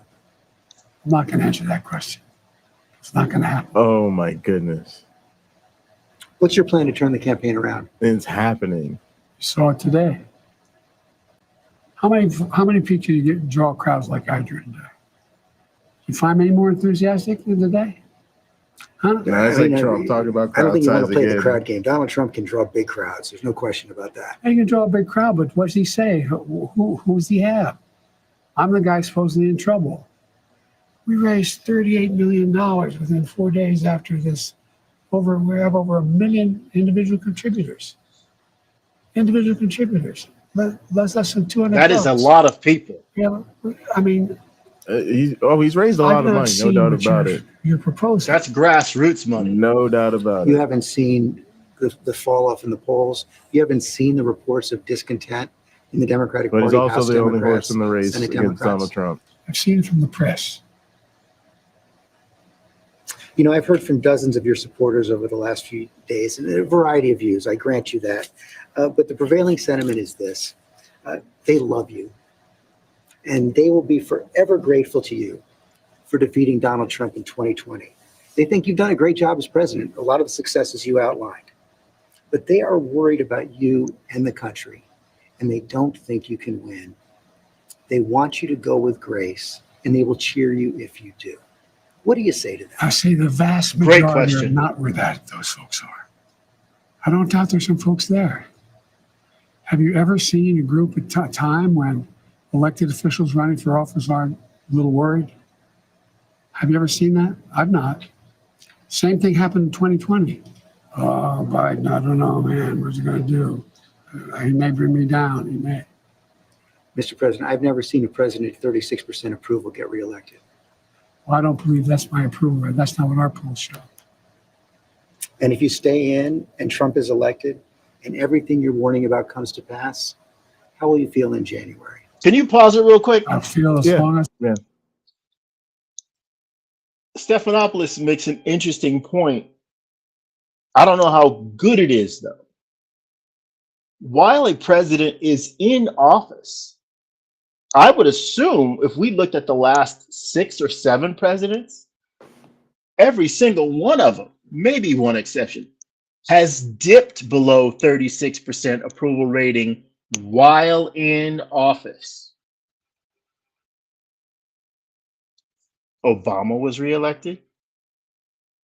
I can't remember. Wasn't Clinton reelected too? Bill Clinton. If we look at it, it doesn't matter that your approval rating can dip below that. It's where it stays. People in America, the American consumer, has been trained to have an exceedingly short attention span. I would love to tell you that's by design, because it is. It's so that major and minor mistakes can be made and not forgiven, but forgotten. And a company, because it's not about individuals, a company can screw up, pollute on a massive scale, lose a bunch of money, almost go out of business, and be back on top in 6 years, with very few people referencing what happened years earlier. Very few. So that happens on the grand scale of a multinational corporation. It certainly can happen for an individual, regardless of what their political office was. Yeah, but I do think he's really threatening his legacy. I don't think his legacy is that strong to begin What with, legacy? and I think What legacy? just the balance of how he's remembered in terms of the negatives and the positives. And I think he's got some good policy accomplishments, but I think he's already got some legacy threatening failures. And I don't think they would survive a loss to Trump.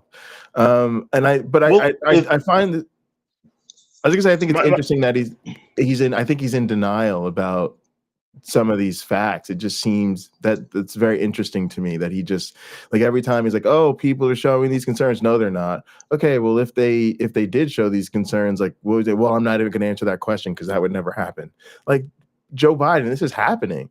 And I disagree with Joe Biden in terms of really thinking, first off, again, do you think elected officials are ever the leading edge of political thought? No, they're reactionary, and they only raise concern about things when they have really good information that it threatens their particular electoral position. So when people go to him and they're saying, hey, we think you should be concerned about this, they're not even talking so much about him losing the presidency so much as they're concerned that they're going to lose a governor's race or a House race or whatever Well, it might those be. jobs pay very well. But if you talk to most people have always felt this way. Most people felt last time they were too old and they didn't like the fact that we were choosing between these two guys. And that feeling has only intensified. And most people are deeply dissatisfied with this issue with both candidates. And there's almost no polling that doesn't indicate that. So again, he is just Joe Biden ego bubble, out of touch with reality in terms of thinking that he can brush this off as something that's not a legitimate concern within the party. And even to the extent that it's not a legitimate concern amongst the people, when all you got to do is walk down the street and talk to actual people, and you will not find a person that isn't actually dissatisfied with the state of these two candidates.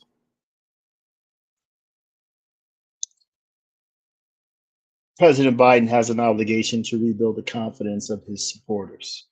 Sure. Looking yeah. Joe Stephanopoulos, Joe Stephanopoulos, looking Stephanopoulos in the eye and telling him, you know what, you're right. You know what, you're making a really good point. You know what, blah blah blah blah blah blah blah blah blah blah blah. Yeah, that is disconcerting. I will admit, going on and on and on and on and on, playing into the fear is a surefire way to lose.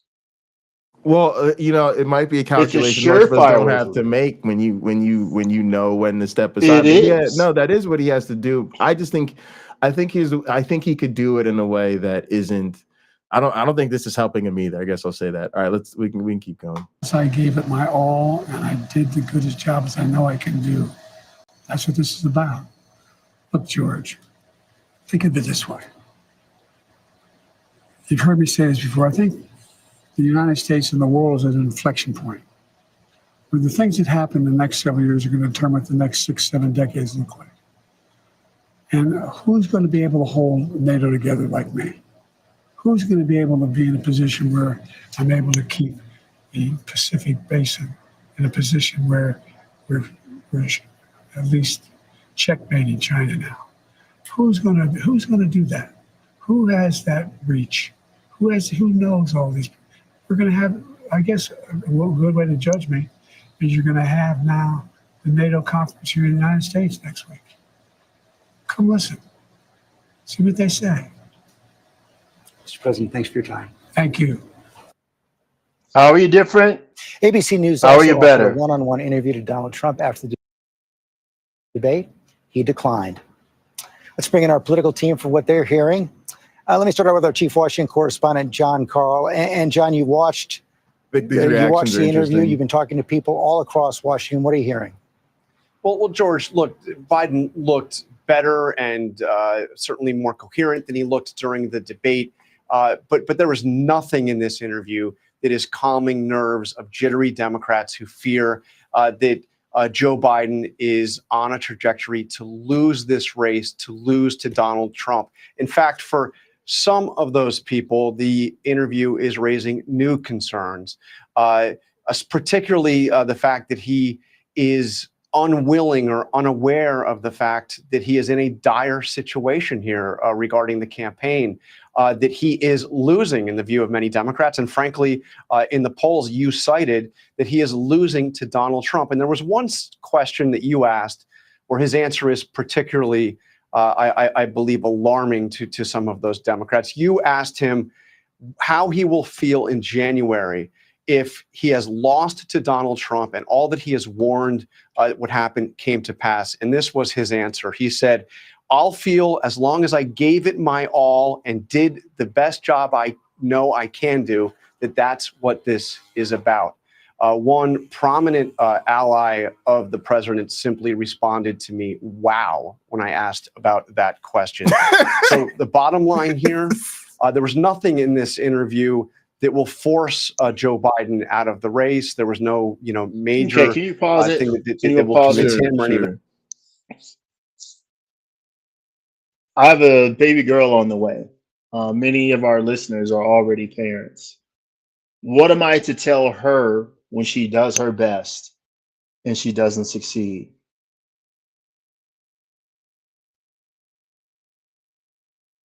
Not if she's just being lazy about it, uncommitted, halfway trying, has all the talent, all the resources, but a low level of commitment, and she thought it would turn out better than it did. What I say to her, if that is the case, is very different than if she gave it her all. If she exhausted herself trying to win the day and still didn't. Right? I don't say the same thing.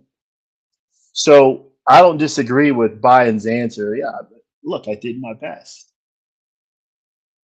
The fact is, probably for the first time in my lifetime, I can look at the second time, look at the presidential election, and it's no small thing to me. It's not mundane. It actually matters.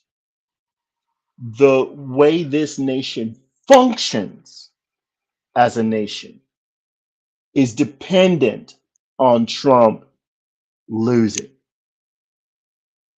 It absolutely is. It's hard to argue that that's not true. Yeah, and I We mean, will. Well, hold on. Go ahead. Biden thinks he. I don't. Again, you've already heard me say multiple times this episode. I do not believe Biden or Trump. I don't believe either one is the best person for the job. I don't. I've never been elected to public office before, and I think I could do better than either of them. But certainly, I'm still not the best choice. There are people out there more qualified, more experienced, that are a better choice than me. I have said I think he should bow out.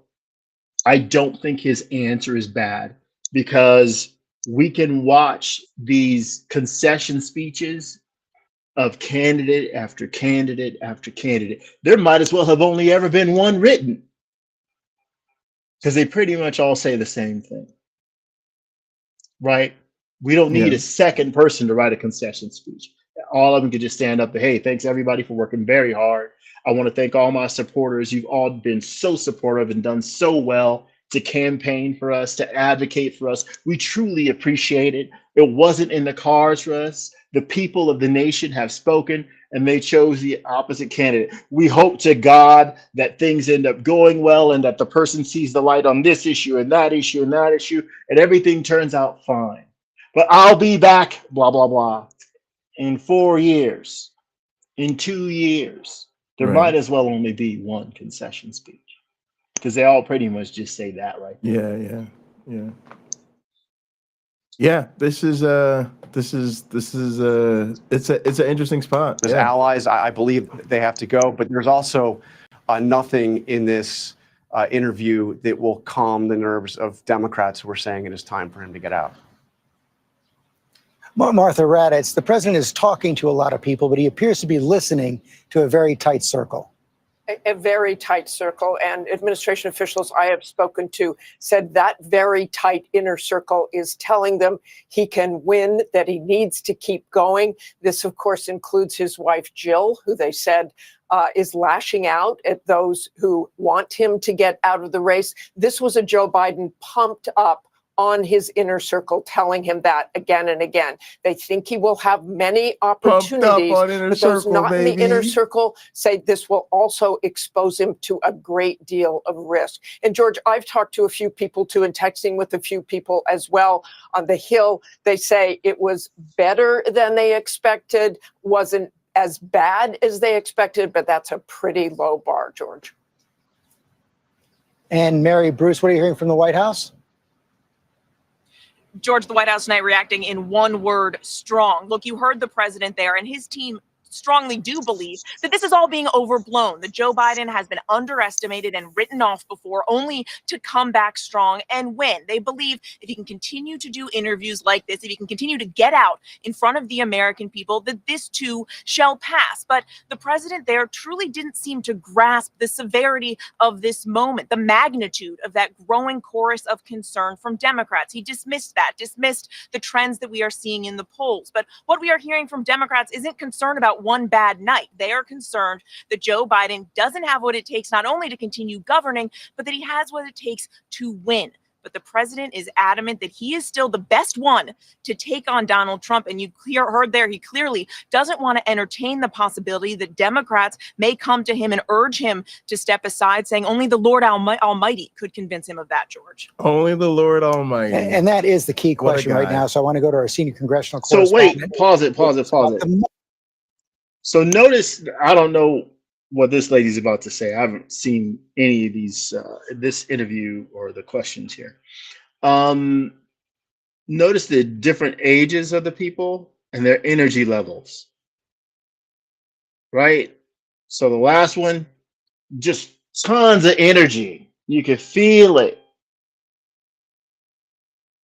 Biden rarely gives that, right? He has moments where he gives that kind of energy, and it almost doesn't matter what you're saying. It gets people interested. It gets people excited because so many people walk around without a lot of enthusiasm about generally what's going on beyond their neighborhood, beyond their workplace, right? Beyond whatever their social center is, if it's like church or something like that. Most of us don't have a lot of enthusiasm about that. He should take notes.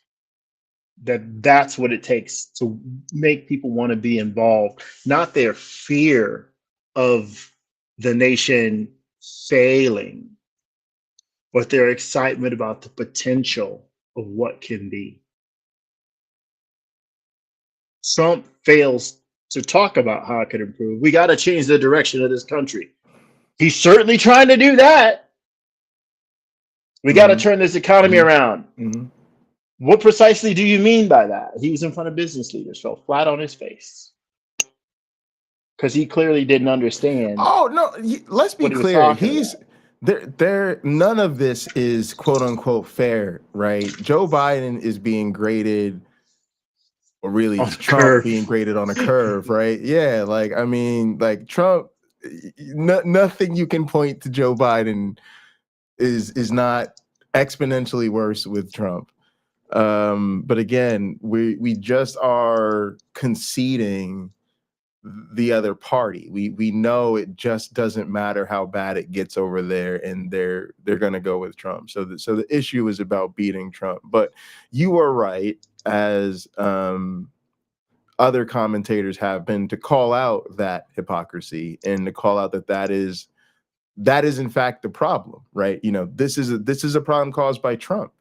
You know, like I feel where Shamami's coming from. Like I know that this is in a sense the left not getting behind a candidate as solidly as the right, but to some extent, I think the left is not the left. The Democrats tried. That was why they let it be known from the beginning it was going to be Biden once he decided he wasn't going to step down and keep his commitment to being a one-term president. Nobody primaried him. Nobody did any fundraising. Literally nobody even raised any funds for a presidential campaign, y'all. There were no debates. There was no primaries, right? All he was up against was third parties and independent, non really affiliated Democratic candidates and protest votes. And so I give people a little bit more, I don't say more, but I just give people some credence here because I think in some ways this is organic and predictable. I think this is a Trump problem. I said it earlier in the show, but I think in any sort of normal reality where your fellow Americans are decent human beings, the polls are at worst 95% Biden, 5% Trump. And we're not having this conversation because it just doesn't matter. Biden is the presumptive, nominee, president-elect, in effect, right? And he's just going to be a two-term president, and that's it. We're here because this election really is close, and it really is a race, and it really is in the margins, and there is a lot of what I think is good faith, reliable polling. People forget that just because the results of a poll are not consistent with the results of an election, they oftentimes see that the polling was wrong or that the polling lied. That's usually not the case. The polling is a snapshot of if the election was tomorrow, where are we at today, effectively, right? And I don't find it hard to believe. We know because all of the polls, regardless of the source, show that we're usually within the margin of error, if we're being honest, right? If a poll's got a 4 to 7% margin of error, like a lot of times we're within the margin of error. But remember, with that, if a poll says Trump has 46 and Biden has 30%, and there's 36%, and there's a margin of error of 7%, let's say, that means Trump could go down 7 points, right? Biden could come up 7 points. Well, it depends on what you're estimating, but hopefully if you're estimating the difference, I'm just saying, if there's a margin of error, the margin of error could be against both candidates, for one candidate and against the other. It could be paper beats rock somehow. It could work that way. And that's probably where Biden's confidence in part is coming from. He knows, they have errors. Who did they call? Who are these people again, calling for these polls? We would be like, you're not understanding poll math, right? Because you should be estimating the difference. And so the margin of error should be based on the difference, not each candidate, because that would just be wild. But I do take your point that there's variance there. But my point is there's none that's not. You got to remember that what we have evidence of says a lot more than what we don't, right? And so if all of the polling says that it's close and it's hard to find a reliable poll that doesn't, we don't really have any indications that it isn't close. By all indications, it's close. So you have this situation, and all I'm trying to say is that's Trump. That's the Trump effect. That has nothing to do with Biden. That is just, apparently it doesn't matter how bad Trump is, how crazy he is, how much he gaffes, how criminal he is, whether he's on his way to prison, they're just going to vote Trump. Okay. So now it's just, can he beat Trump? And it's, people are not confident because his debate performance wasn't awe-inspiring or whatever. And it brought up a lot of these other issues. I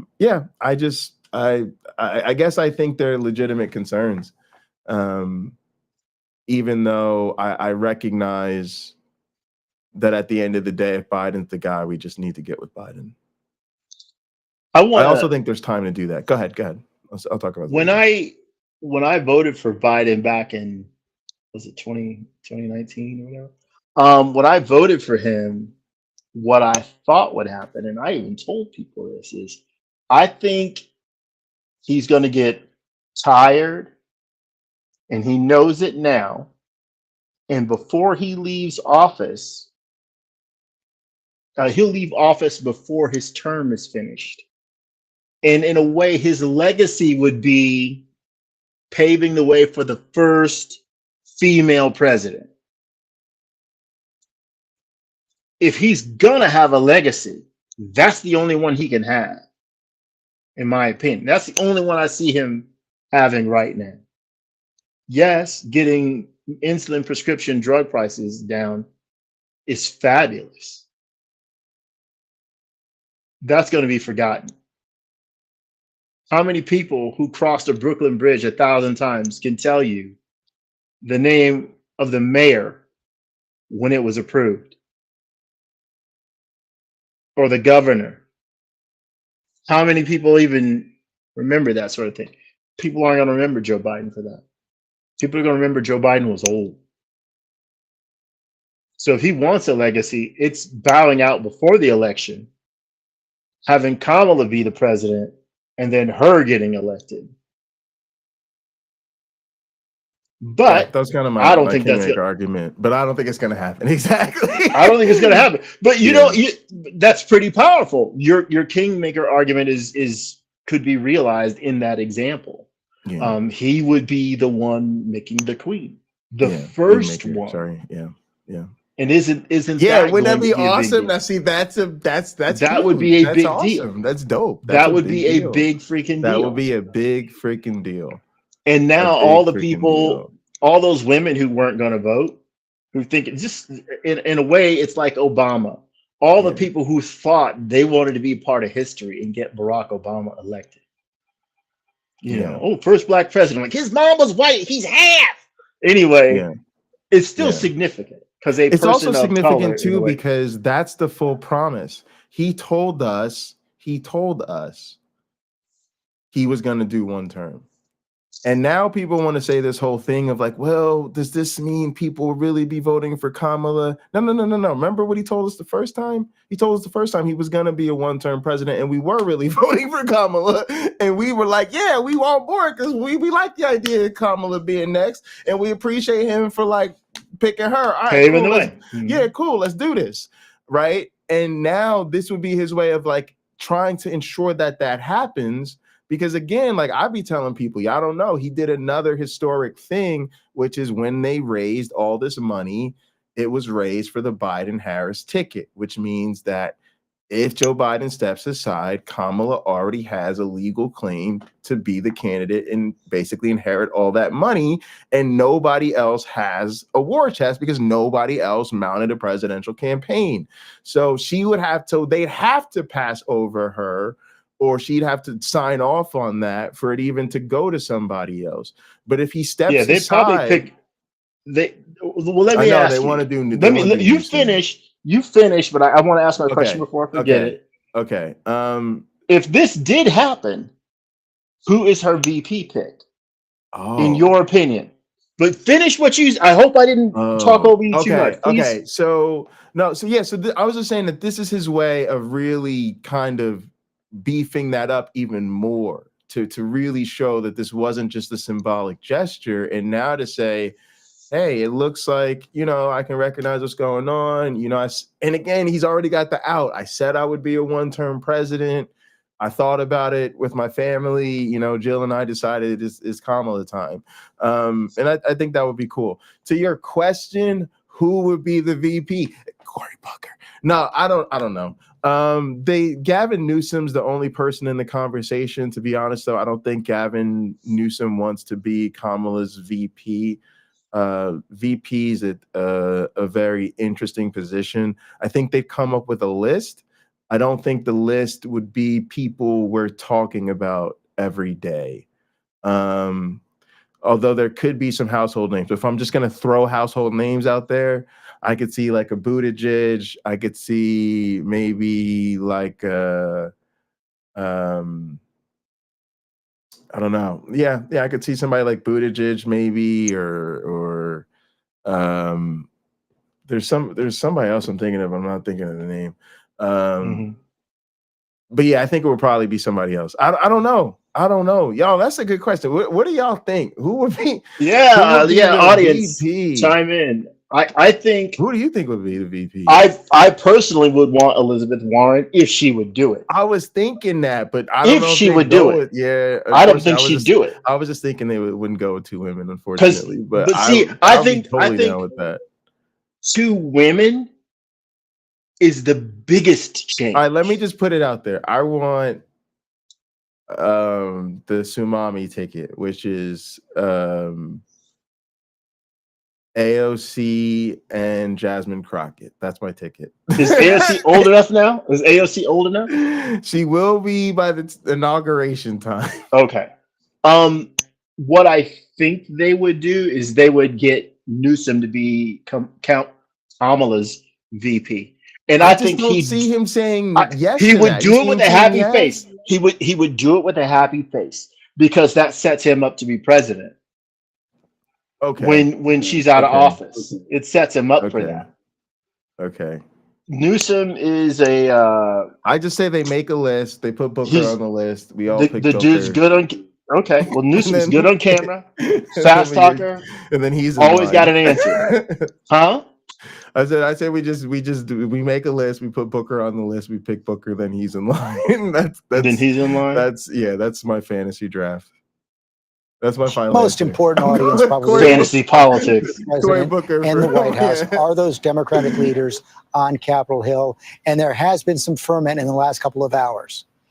Exactly, George. And they were watching tonight. I can tell you that. In fact, just minutes before your interview aired, you had a 4th Democratic lawmaker come forward in the House and call on the president to step aside. That was Congressman Mike Quigley of Illinois. I have talked to a number of Democrats that were glued in watching this interview. One Democratic senator telling me that the president is clear-eyed about the demands of the presidency, the urgency of the moment, and the importance of defeating Donald Trump. But others say that they still have concerns, that the dam hasn't broken tonight, but the bleeding has not stopped either. Another Democrat telling me better, but not sure that it's enough, that they need more than one interview, more than 22 minutes to prove that the president has the stamina to continue in this race and defeat Donald Trump. A different Democrat putting it to me this way, George, there's no question that Biden must win the election, but he will not be in a position to stop a movement. And tonight, George, that movement against him is growing.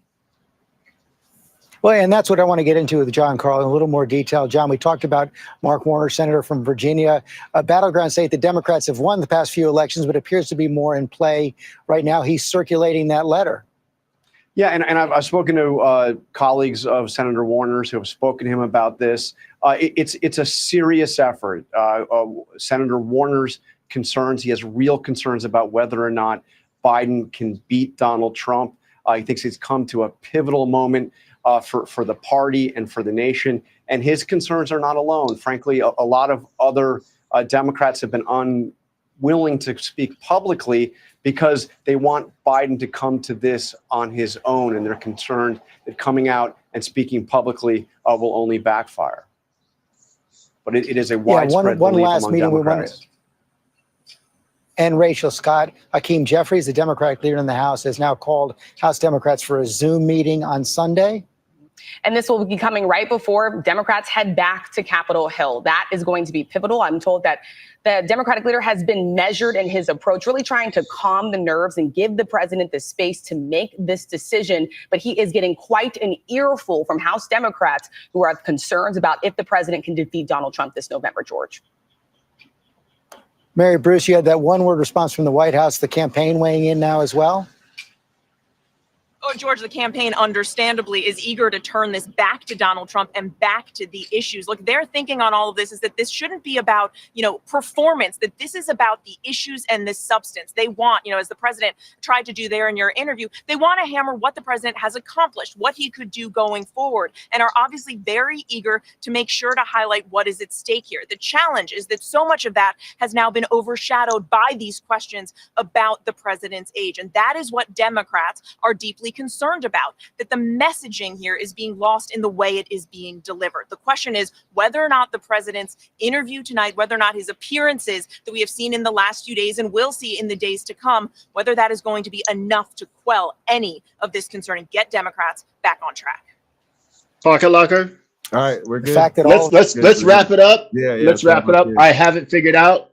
Biden drops out early, being the queen maker, letting Kamala take over the end of the presidency. So he doesn't finish the 4 years. He doesn't. He drops out before the election. She's basically the president. Wow. Elizabeth Warren chooses Elizabeth Warren as her VP. Oh, wow. For the election. Elizabeth Warren is 75 years old. Elizabeth Warren is only the VP for one term. In that 4 years, they build up Gavin Newsom, straighten out California a bit more. He can say he turned it around. He can also say he screwed it up to some degree, but he could turn it around. And then after Kamala gets another 4 years, Gavin has the hard work ahead of him to get elected after there've been Democrats in office for so long. Because I think people just think, well, a change would do good. But I think Harris Warren ticket is unbeatable. I think you would sway 15% of MAGA women to vote for those two. Wow. Because they won't want Kamala, they'll want Warren, but she's there to look after Kamala. But I think that is the way forward. Absolutely. It won't happen that way. But if it could, that would be amazing. I think a two-woman Democratic ticket is undefeatable. So I just think Joe Biden's in a tough spot. I just think I think this narrative has been in the air for a long time. To be honest, I think I in a way I feel like I was wrong in the sense that like I tried to brush a lot of this off because I do think a lot of it felt like ageism early on and ableism to the extent that, you know, we knew he had a stutter for a long time and stuff like that. And I just didn't want to go there. But now I think there's a phase where this has just become the conversation in a way that it's the political reality, and it feels like, again, another indictment of him for not, you know, really taking this as seriously as perhaps he should. I also think the substance is the problem in the sense that for the most of the base, any of these alternatives feels more attractive to us because of the issues. We've never seen Joe Biden as the super sexy candidate that you're really excited about. And so part of that narrative is we've always been willing to fantasy book people ahead of Joe Biden, and now it feels like there's even more reason to do so. The silver lining, I think, especially because I do feel like Tsunami's concern is valid, right? There's a way in which you poke too many holes at your candidate and you weaken your own efforts going into the election. I think the thing is we're not at the convention yet. And I think whatever happens at the convention, that's when we either put this to bed once and for all, or we in fact come up with an audible. I think it will be Joe Biden in the end. And then I think post convention, that's when there's really even more importance on a unified message. And I think if Joe Biden is indeed still the candidate at that time, which I think he likely will be, you'll see that. And I think this little thing hopefully won't hurt his performance in the end, because I do think there'll be a huge push to support whoever that candidate is. So that's my closing thoughts. You know, that's my hope. That's my silver lining, is we're not at the convention yet.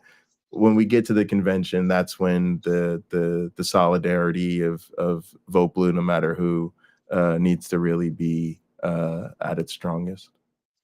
I will reach out to Senator Elizabeth Warren via Twitter, and maybe I'll even get a reply. I'll ask her, would you support Biden leaving early, Kamala getting handed the presidency, and you running with Kamala for VP in November.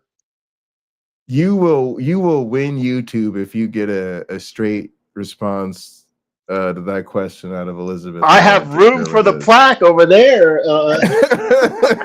I'll put it next to Grogu from The Mandalorian. I'll just stick it in there. Then when I have house guests, they can be so. Oh, look at this! Look at the sheen on that plaque. This was I was just gonna say this was definitely a fun one. I'll be hanging out and gather if you want to come chat. Come tell me how crazy I am or whatever. But yeah, I'm glad we did this, man. This was something different. Something different. We were supposed to talk about what society would be like once things like robots could do the jobs. Yeah, and AI. We were supposed to. This is better, and believe me, far less terrifying than what I have to say about that. Because I think most people have no idea the size of the problems that are coming that will probably take hundreds of years to be resolved. So anyway. Yeah, if you get in good with Elizabeth Warren, tell her to tell Joe to step down for us. Just I couldn't even be sure I'd get an answer. Although Jeremy Clarkson of Top Gear fame did retweet something I sent him, so anything could happen. And he's arguably way more famous than her.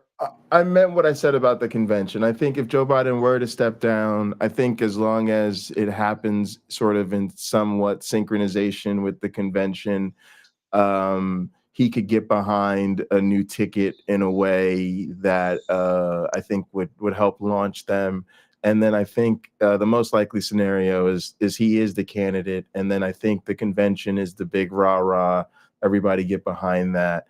And then I think he's got a good chance in November. So I do think that as long as this sort of conversation, at least with this level of intensity, stays pre-convention, it won't be too damaging to the campaign.